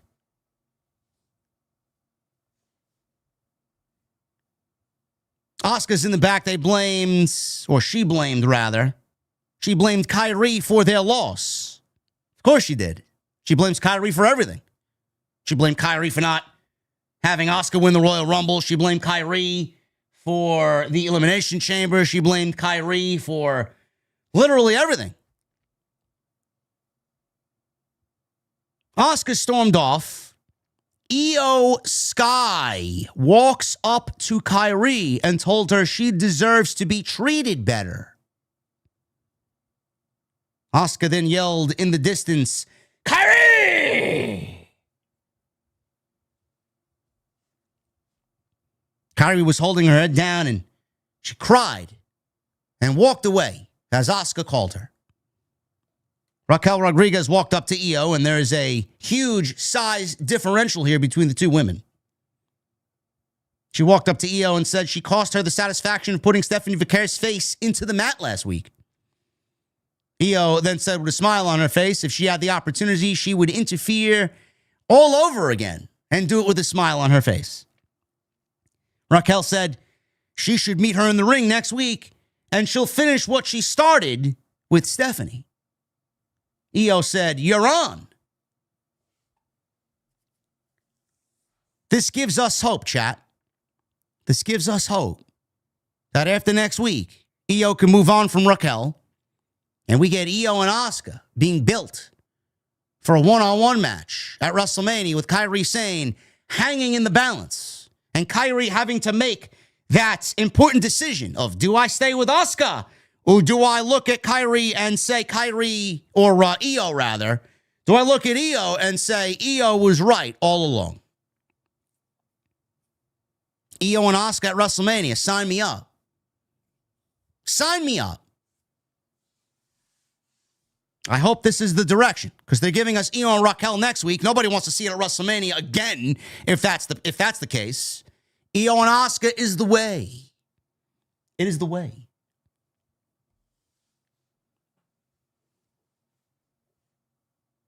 Penta. He's defending the Intercontinental Championship against Dominik Mysterio. Now, before this match got actually started, Dominic made his way down the aisle because, well, he's the challenger and they usually come out first.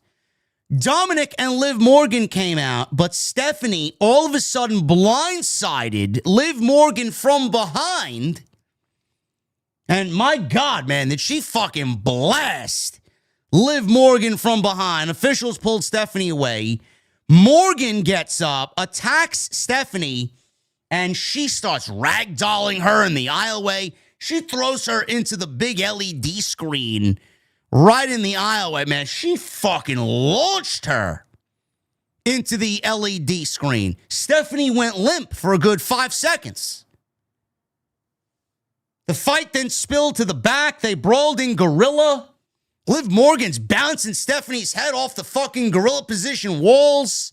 She gets thrown into steel chairs and she fucking hits hard way. I'm like, holy shit.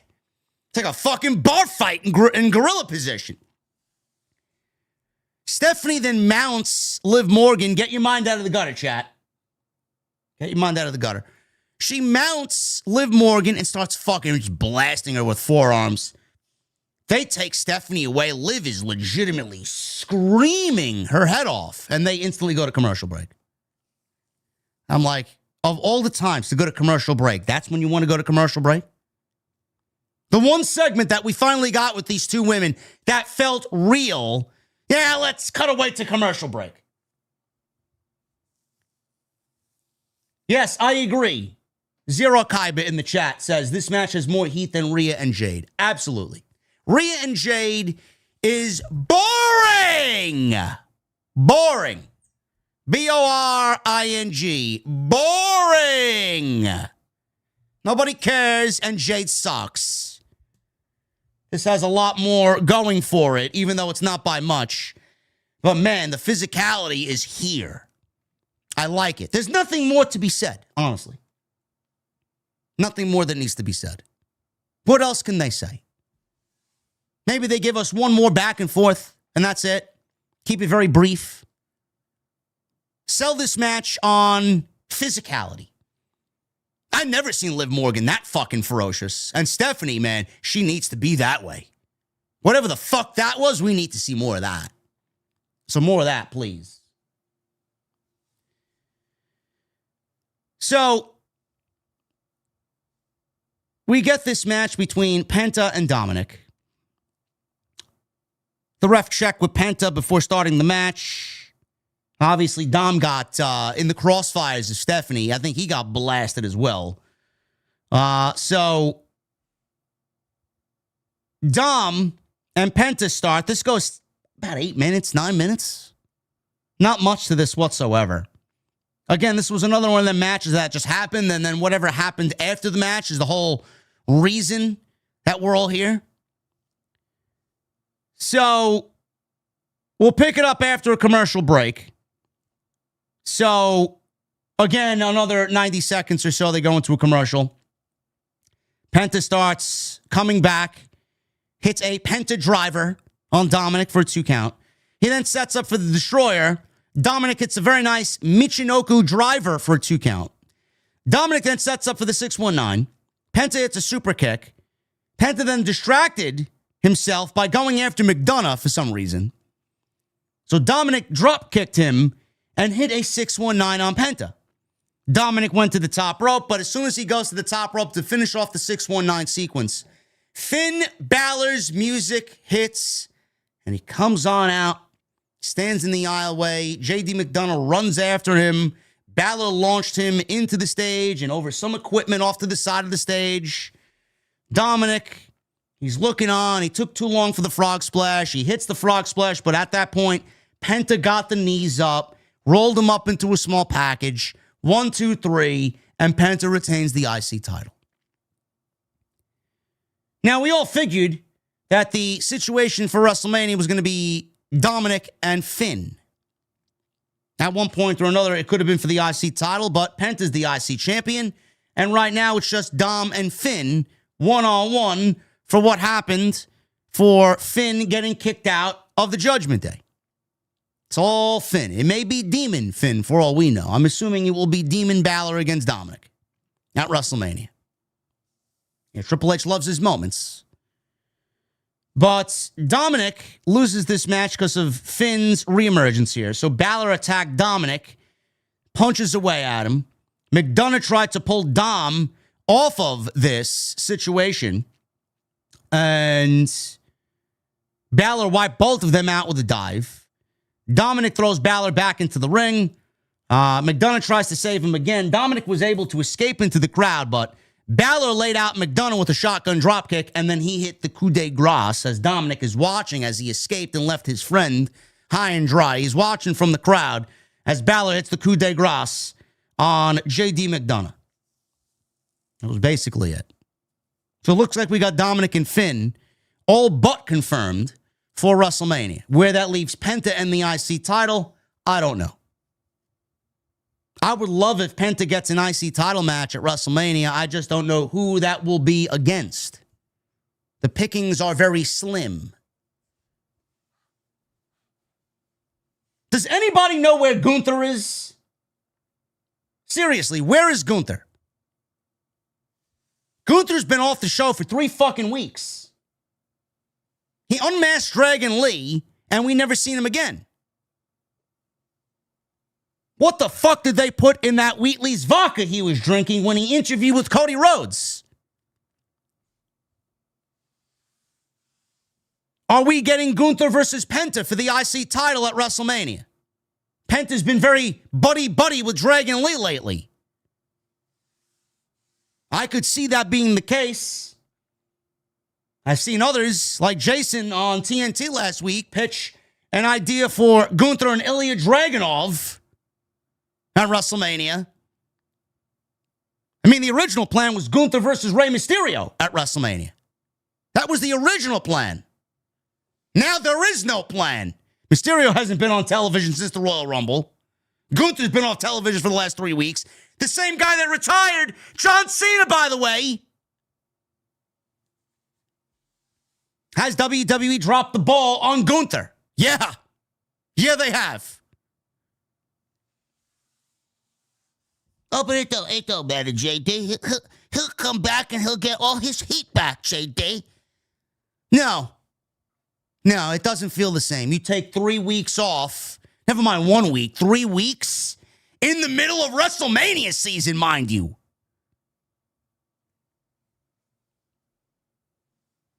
Gunther versus Penta could be a way. I don't think Gunther needs the IC fucking title. I very much like Jason's idea of Gunther and Dragunov. And it's a fantasy booking scenario. But Dragunov and Carmelo Hayes happened on Friday night. Hayes beat Dragunov. I thought that would be the WrestleMania match. The way that they were building it up.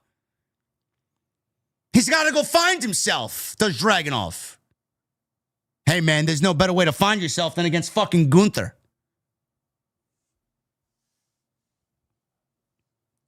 Finn versus Dominic, Demon Balor versus Dominic is all but confirmed for WrestleMania. Next week, Madison Square Garden. Brock Lesnar is on the show. I'm assuming Oba Femi and Brock Lesnar again next week in some way, shape, or form.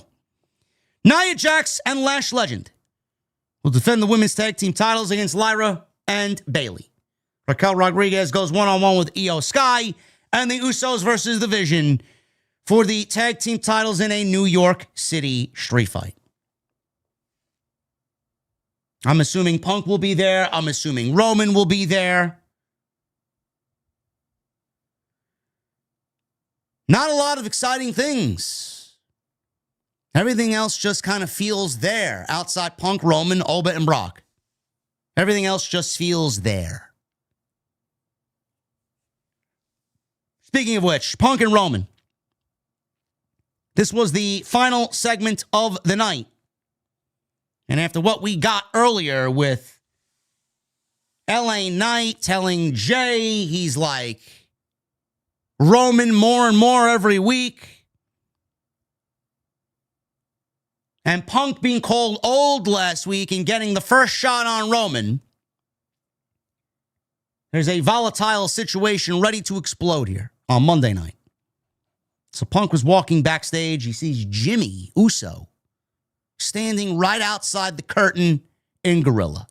Jimmy told Punk that he should be careful what he says out there because his brother, Jay, is on the warpath. Punk uttered something to Jimmy. I couldn't hear what he said because at that point his music started playing and I didn't hear what he said to Jimmy. So he walks on out. Punk made his entrance. We go to a commercial and we come back and Punk's music is still playing. He's in the ring. The music dies down. He brought up that Jimmy's warning. Did you guys see what Jimmy Uso just said to me in the back moments ago? Give me a warning to watch what I say because his brother Jay is on the warpath. He sarcastically said he should watch what he says. He said Roman can't do anything without his cousins. He said the entire family can't do anything by themselves. And that's going to be a common theme. The family can't do anything by themselves. Roman can't do anything without his cousins. Does that mean CM Punk is going to enlist the help of somebody to get one over on the Samoans? Or maybe the Samoans turn on Roman. There was a fan holding up a sign in the crowd that said, "You're old." That was the whole basis of CM Punk's promo. You're old. He says he has them all shook up. Roman made a living that he leads the Samoan tribe. He said, since that, none of them have been able to even look at him. He said, pardon my language, but this is the shit talk business. He says they say awful things to each other all the time to try and sell the big title fight and sell tickets. That's his job. But he's tired of the talking, Boston. I gotta admit, I'm tired of the talking. He said Roman said last week, Roman pissed him off when he called him old. He says, it's not about what was said. It was who said it. My young boy does not get to disrespect me and call me old. Then he asked Boston if he thought Boston thought he was old. So there was the loud yes chant that broke out. Yes, they did the yes chant when Punk asked everybody, am I old? He's giving the yes chant, or the crowd in Boston's giving the yes chant to Punk. He asked again and the crowd cheers louder. He says if he denied it, he'd be a liar. I am old. Not because I'm ashamed of it. He said if he was ashamed of it, I'd be covering my gray whiskers in my beard with Just for Men, just like Roman Reigns does. He says he's middle-aged and crazy just like Terry Funk. He compared himself to other sports athletes who lasted longer than him at an older age than him. He said age is just a number, but he asked everybody how he feels. He says he's old, but I'm not insecure. He says he doesn't ask anyone to acknowledge him for that type of aura farming that everybody seems to do. Not because I'm insecure. He asks if it's great to be alive on a Monday night in Boston or what. He says if all Roman sees is an old man, he's already lost. At WrestleMania, this old man is going to tie you into knots. He said Roman Reigns, when he's grasping for air and all that oil and jizz you cover yourself in dries up like your chances of becoming the world heavyweight champion, he'll end up getting beat, not by any old man, but the old man, the best in the world. He said Gunther and Jey Uso couldn't beat him. He said every fight, he'll fight every one of the Samoans, one after another in Boston. So, Punk, he mentioned jizz. Yes, he said that Roman was going to cover himself in oil and jizz. Yes. This is not me adding, any extra verbiage to Punk's he said that verbatim. Punk better be careful about where he says that Roman's going to be the one needing the air at WrestleMania because Punk is going to tie him into knots. If I vividly remember, Punk was dying for breath in that match with Gunther at SummerSlam. I would be very careful how I word my promo next time when you want to elaborate how good your cardio is compared to the next guy who's 10 years younger than you. And this is coming from a big CM Punk fan. Just be careful. Before you know it, Punk is going to be out of gas in 10 minutes at WrestleMania. So Jey marched to the ring and Punk kept talking over Jey Uso's theme music. Oh, great. What is he going to do? Yeet me to death? Punk asked Jey if he wanted to throw hands or talk. Jey said, you're old. You're old. He's huffing and puffing out there. You're old. Jimmy walked out and got in Jey's face. He said they got DQ'd early because of you. You cost us the tag team title match next week. Jey says he didn't care about the tag team titles right now. Jimmy told Jey to lock in. Jey said Punk is talking shit about the family. But where's Roman? Roman's not out here.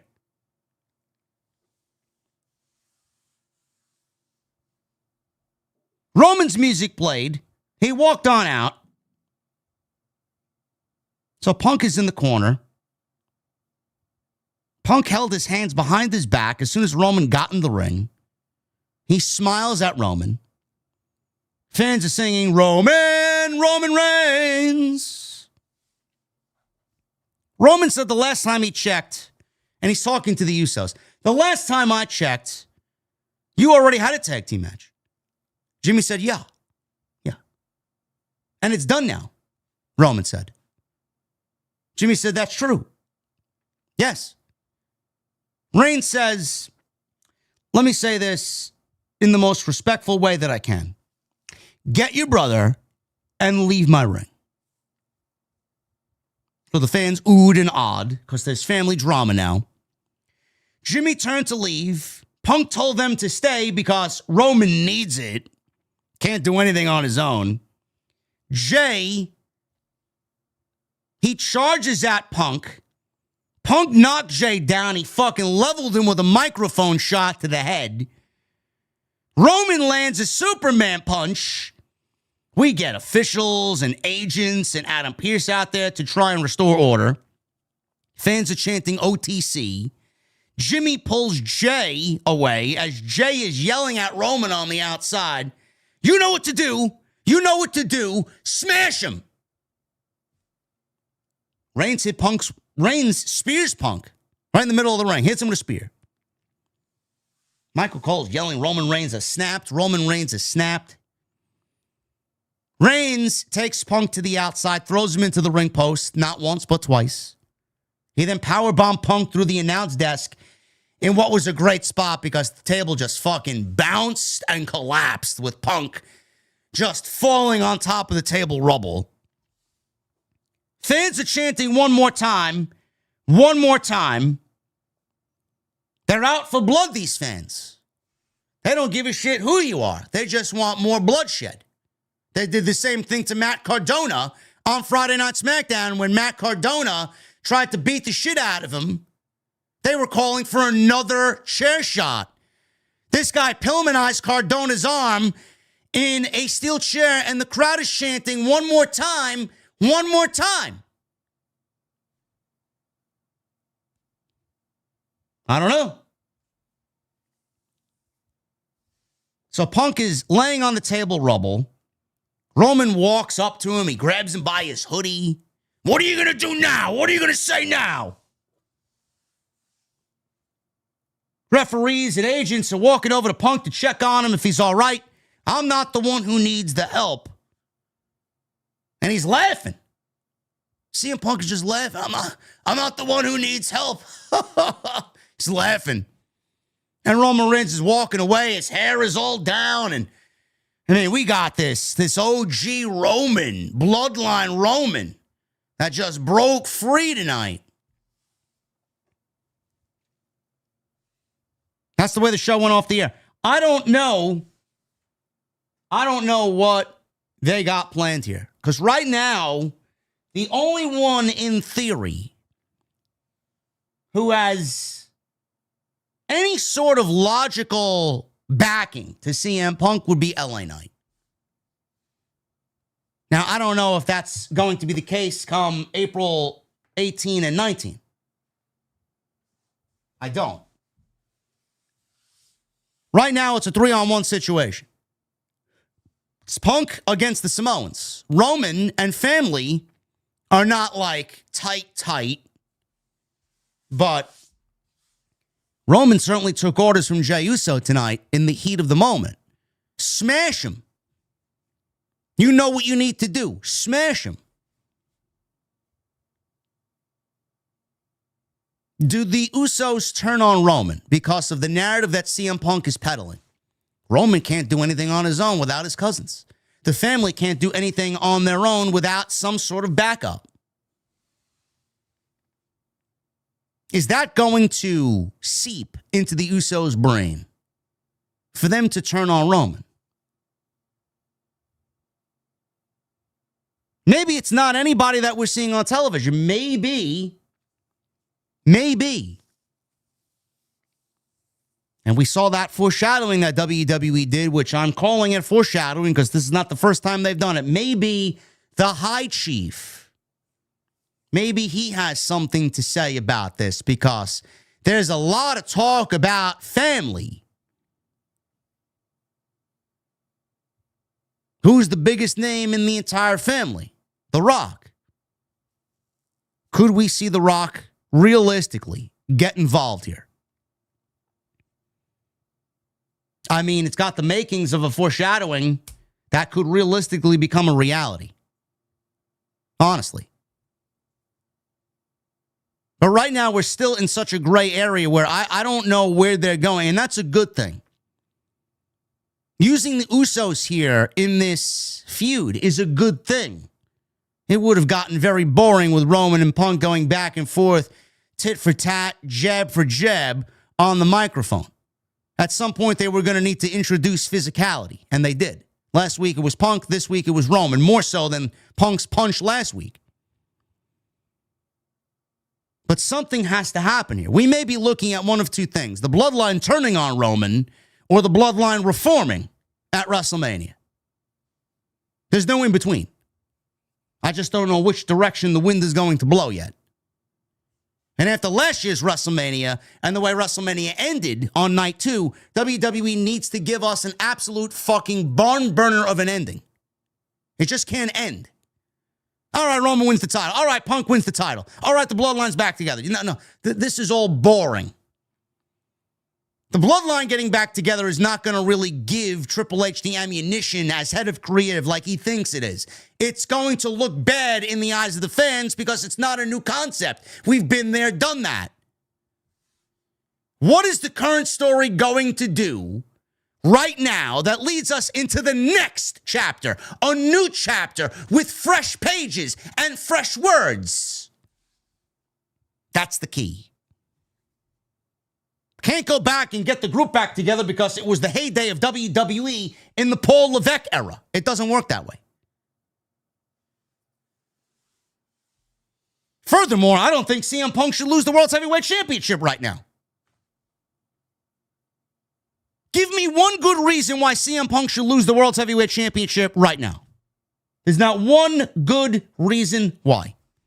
And no, Roman, he's a part-timer, and we don't need any more part-time champions.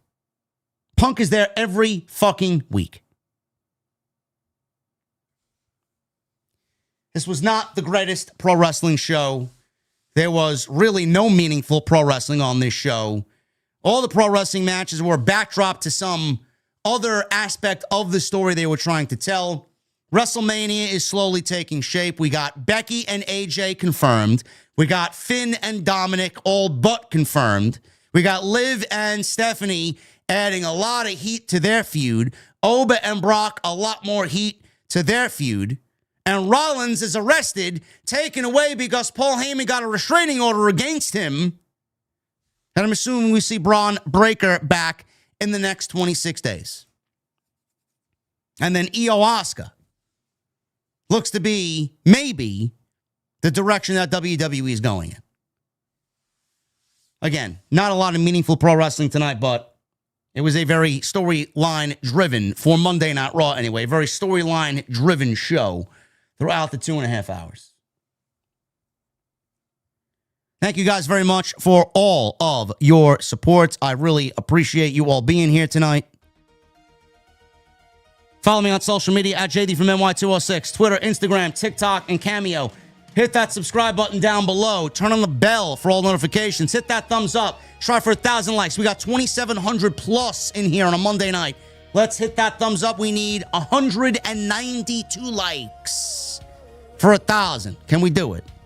Very, very easy to do. Super chats are open. Best way to support is via the super chat. Get them on in. Go check out all the rest of the content on the channel. Plenty of it. Reminder, I will be live with the coach, Jonathan Coachman, 11:30 a.m. for the 2 Counts, episode 2. Join us. And then tomorrow night, the main event. The main event of your Tuesdays, 8:30 p.m. with the Solid Monster, Tuesday Night Titans, episode 140.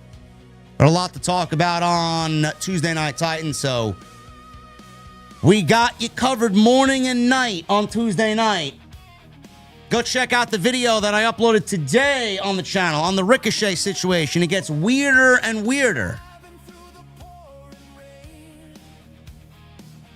Tonight, we are sponsored by my great friends over at Mars Men. You know what nobody tells you guys when you get a little bit older? You wake up one day and realize, man, I don't feel like I used to. And I'm not even talking about taking bumps like it's WrestleMania weekend. I mean just energy, focus. That drive you had, where did it all go? You got nothing left in the tank on some days, and I know I feel that way. And I know you guys feel that way too. All of a sudden it's like 2 p.m. 2 p.m. hits, you're ready to tap out, just like you got hit with 3 finishes in a row. So, of course, I did what everybody does. I went down that rabbit hole, Googling everything. Go Google it.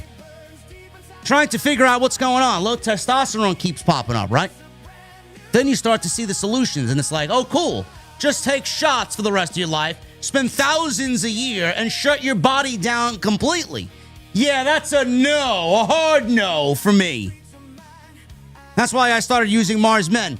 And what I like about it, it's designed to give you those benefits that guys are looking for. Energy, strength, focus. Without all that crazy long-term stuff that comes with TRT. No needles, no synthetic nonsense, no dependency. Just real ingredients that are designed to support your body, not replace it. And I'll tell you straight up, since I've been taking it, I just feel more consistent. Not that caffeine spike where you crash harder than a table spot like CM Punk tonight. Just steady energy, better focus, and yeah, the gym doesn't feel like a chore anymore. It's made in the USA, it's third-party tested, and they even give you a 90-day money-back guarantee, so there's literally no risk. And the most important part, for a limited time, our listeners get 50% off for life. Plus free shipping and 3 free gifts at mengotomars.com. That's mengotomars.com for 50% off. 3 free gifts when you check out. And after you purchase, they will ask you where you heard about them. And please be sure to mention JD from NY and Off the Script.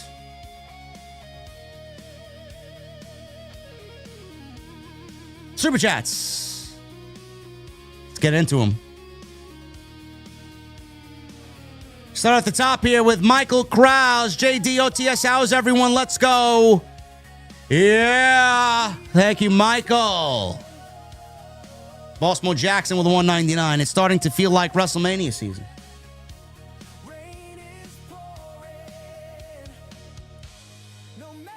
Joey Taylor with a $10 super chat.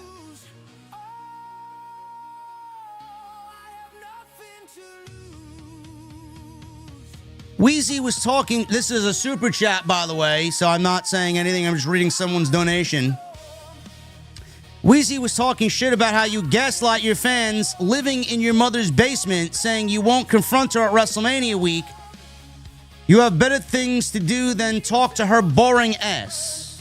Well, no, I will not be anywhere where anybody will be visibly seeing me at WrestleMania, because I will not be attending WrestleMania. I have too much money to make on my stream that will harbor at least 8,000 or 9,000 live viewers here. I have House of Glory duties as well in Las Vegas, and I do not live in my mother's basement. If Wheezy saw where I actually lived and saw the car that I drove, none of these narratives would be out there. How little they know. How little they know.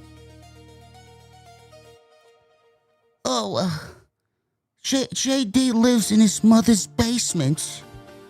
Oh, he lives with his mother in the basement. If you came to my house and you walked into my legit basement, you'd walk down into the basement and you'd see vinyl records going down the staircase from Metallica to Wolfgang Van Halen to Alter Bridge. Walk around the staircase, you see a homemade bar built from the ground up. You'll see about 20 different bottles of whiskey, all highlighted on the bar itself. You'll see more records on the wall with RGB lighting, because I love my RGB lighting. Big screen TV, record player, speakers. The finest beers and whiskeys that one could afford. The only thing missing is some old school arcade games. I actually looked up how expensive WrestleMania, the arcade game, would be to purchase, to put in the basement. It's pretty expensive. Pretty expensive. 5,000 5,000? $5,000 for WrestleMania. Might have to go a different route, man. Maybe we just go some Castlevania. Something NES related, maybe some ghouls and goblins. I don't know. Regardless, I mean, you got to do better than that, man. We do not live in my mother's basement. I know it says behind me, my mother's basement. But, I mean, the graphic here that you are watching me costs more than what Weezy makes in a single calendar year on YouTube. I mean, please do not take this to be serious. This is a play on words.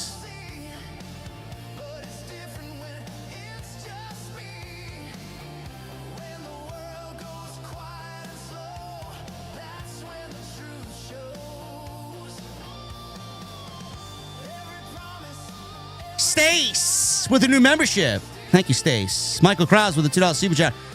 The Rock on the truck. Will he show up at WrestleMania 42, JD? I don't know. Thank you, Michael. Paul Robbins Promotions with a re-up. Thank you for the recommitment, brother.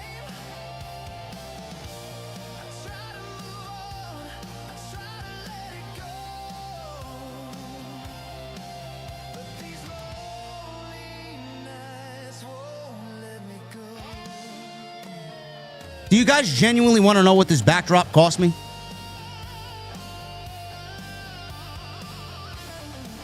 Do you genuinely want to know what this backdrop cost me?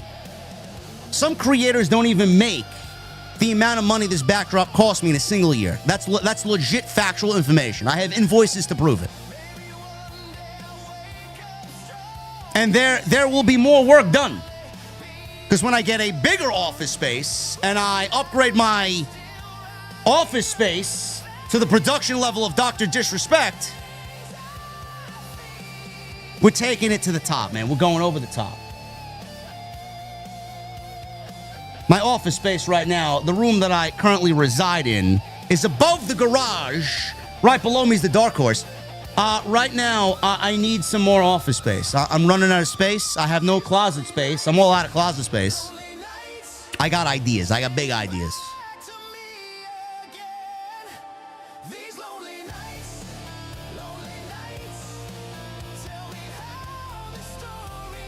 The backdrop that you see behind you cost $15,000.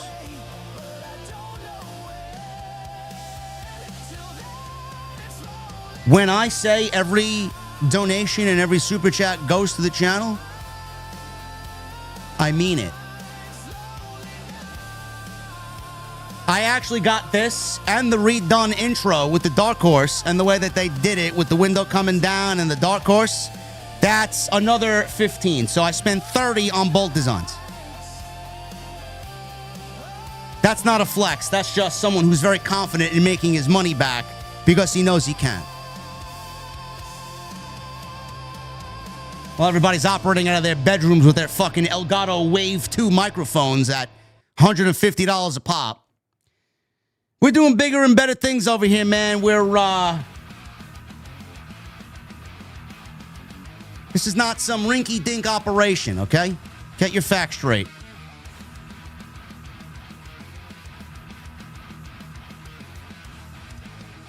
Now, I'm not saying people have to spend $15,000 to go be successful on YouTube. I'm not saying that.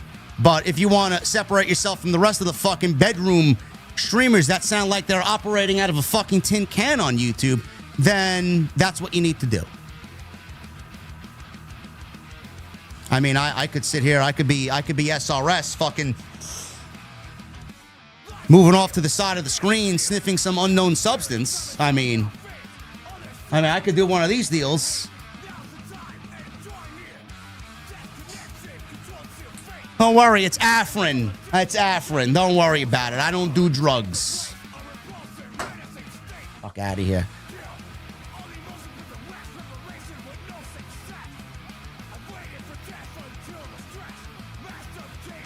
Michelle with the $2 super chat. Feels like we will get Braun Seth at WrestleMania after all, yeah?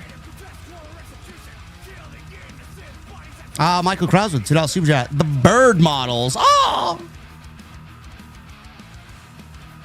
Michelle with a $2 super chat. After tonight, does it feel like Punk is winning at Mania? I had Punk winning from the beginning. Hardy Punk with the 13 months. Roman finally became the man in the mirror. Sanity crumbling, taking orders from the manipulative family members. Roles reversed. Tribal combat. Yeet. Rock.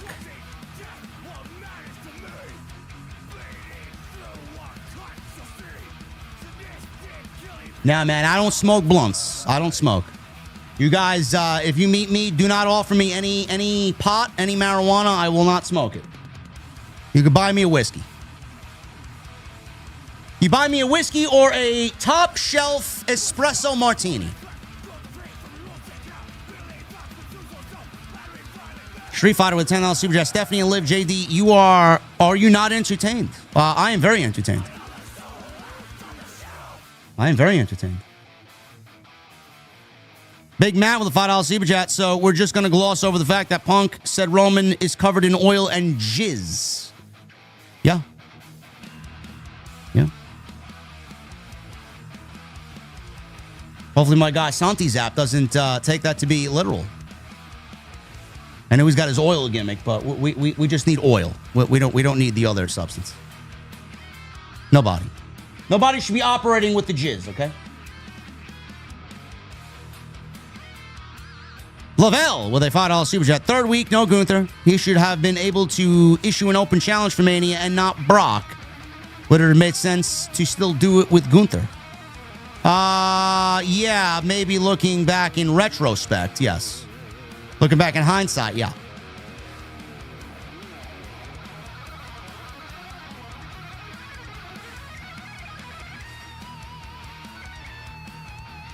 Street Fighter with $5 super chat. Oba losing at Mania reminds me of Santana losing at Slammiversary. Bro, it's 26 days. It's 26 days. Don't worry about it. Imperios with a $15 super chat. JD, thank you for watching this trash so we don't have to. I love riffs, by the way.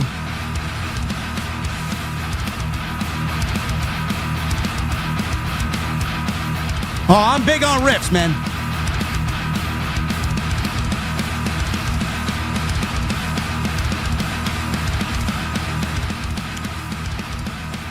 By the way, can I just get this out there? I know you guys know me for being a metalhead. Bro, the new Exodus album is fucking garbage. What the fuck did they do, bro?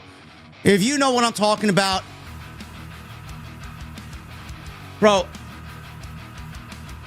it may be one of the worst albums of the decade. Widely disappointed. I don't know what they did. All you need to know is go back and listen to Shovel-Headed Death Machine and Tempo of the Damned. That's all you need to know. Don't even bother listening to it. It's awful. It is awful. Fucking terrible. It is awful. I'm waiting for something to happen. I'm waiting for the speed, the violence. Nothing.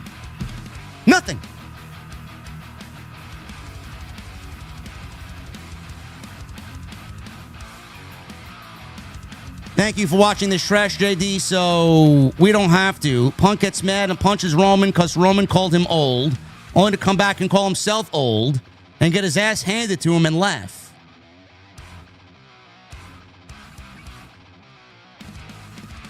I see your point. Me, I actually enjoyed his reasoning as to why the old comment didn't bother him. It's who it came from.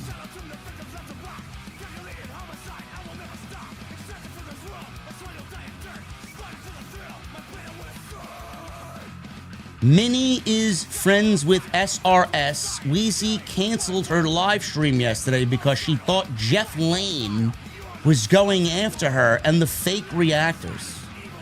Oh, I don't know anything about that. What was yesterday? Sunday? Oh, bro, I was spring cleaning and catching up on sleep and playing Arc Raiders. Richard Cohn with a $1.99. Thank you, Richard. Michael Krause with the $2 Super Chat. Putties all beat up from last week. Sudoku with a $1.99. JD, congrats. You do an awesome job. OTC, baby. Oh, Wheezy canceled for tonight. Ah. And nothing of value was lost. These riffs are from my boys in Condition Critical.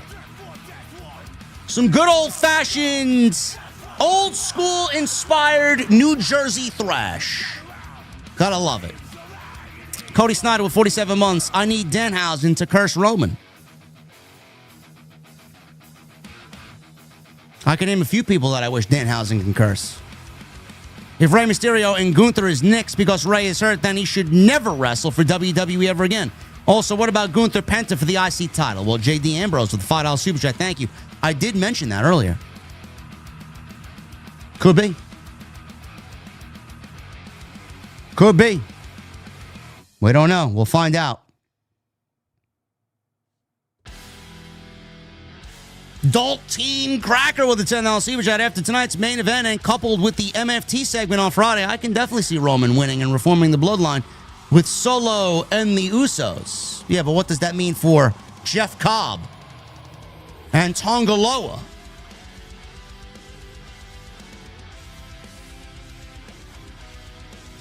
SRH $9.99. Hey JD, missed some of Raw. Thank you for filling in the blanks with the great review as usual.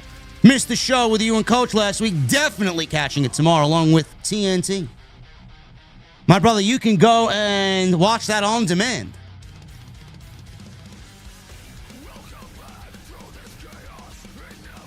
JD, thoughts on Crimson Desert? It looks boring. If Dr. Disrespect can't make it entertaining, then it's not a game for me. MGM Bolin with a 52-month. Songs we didn't get to chat, but it was cool seeing you on Saturday. JD, back in your element. Hopefully next time in Queens we talk shit for a few. Brother, you are difficult to miss. I will say that in a good way. Thank you, man. Appreciate it. I will be there. I think the next time we're in Queens is for Puerto Rican Day weekend. I don't know what the card's looking like, but it'll be at Amazura.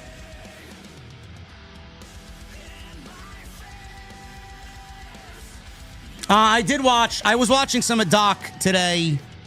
I mean, he's always funny. It's just the gameplay sucks. The gameplay's boring.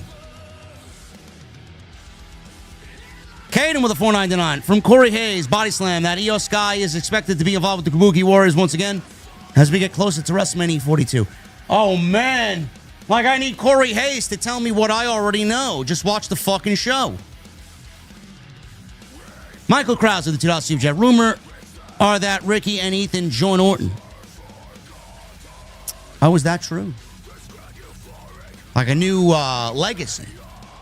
I could see it. I could see that. Tay-Tay with a $4.99. Could you see Asuka costing Io next week against Raquel? I could. Tay-Tay also with a $4.99. What do you think of B-Fab and Michin aligning with Jade? I don't like it.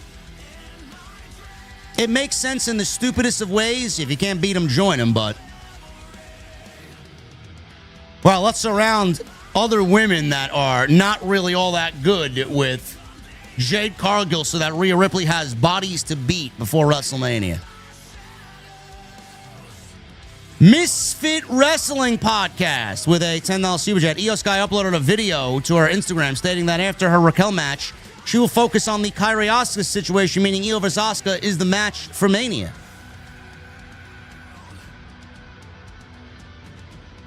Thank you for the update.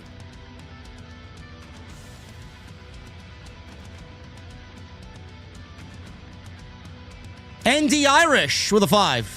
CM Punk laughing at the end, totally no-sold that beatdown. Laughing my ass off. No, I don't think so. Mr. Premium with a 5 months. JD, hope you're well. 2026 is looking to be a big year, thankfully. For the right reasons. Are you excited for opening day? Let's get it. Honestly, Mr. Premium, no. No, I'm not. I think the Braves are going to suck again this year. Sim3111 with a 3 months. Hey, JD, quick question. Seen there was a perk to join your Discord server, but the link is not clickable. Do you still have a server? I do. I'm never in there, but there is an OTS Discord. If I remember, I will update the community members tab on YouTube, so look out for that. I'll refresh it for all the new members. David Rice with a 20. I called it 2 weeks ago that the WrestleMania build was going to kick into gear over the next 3 weeks. Next week is MSG. The card will be set, and I'm sure they will have some crazy swerve that will be made apparent next week. Brother, I hope you're right. You come into New York, you got to set the tone. Hopefully they are planning that next week. Thank you, brother. Sohan with a 2. Love you, man. By the way, how you see Santi as a creator? I think Santi's great. Santi's good stuff. I don't watch his day-to-day content. I kind of dabble in what he does with Sancho on Wrestling is Cool. It's more of him in his element. You know, I know he kind of... He's honest in his own way. I don't want to take anything away from him, but sometimes the content is kind of like, I don't know, kind of like kiddie content almost. Well, like, let's rank these theme musics or something like that. I like him when I think he's best in his element on his Wrestling is Cool podcast. He just conveys himself differently. He works alongside someone else that I actually think's got a good voice. I think that works there. So...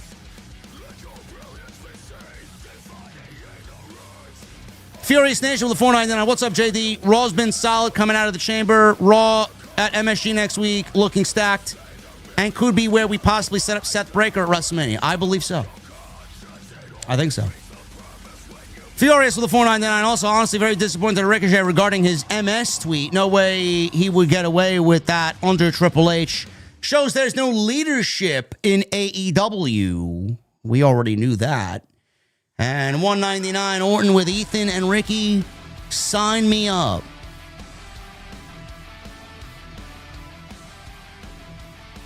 Love it. You guys got me sold on that one. Anyway, guys, I'm about to get out of here. I am in desperate need of sleep, and I got to get ready for Coach tomorrow. 2 count with the Coachman. Tomorrow. So hopefully you guys join us then on his channel. I will link you properly this time on all appropriate platforms. So thank you guys for that. Thank you for a great stream. I thought we did excellent tonight. Coming back and doing our thing. I know we missed Friday, but we came back swinging for the fences tonight. So thank you guys very much.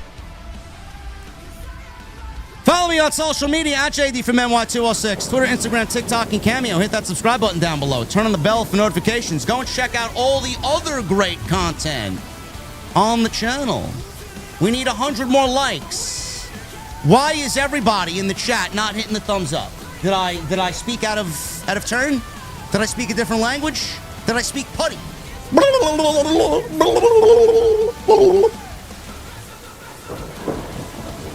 100 likes! What's the problem? Do I gotta fake react?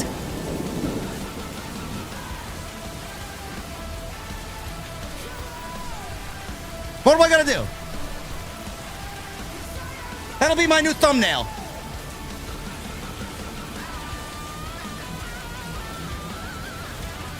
Follow me on social media. Hit the subscribe button. Hit the thumbs up. Thank you for the super chat love tonight. TNT tomorrow night, 8:30 with the Solo Monster. 11:30 in the morning. Grab your cup of coffee and join me and the coach on the 2 counts. I'll see you guys tomorrow morning and then tomorrow night for TNT. I'll see you guys.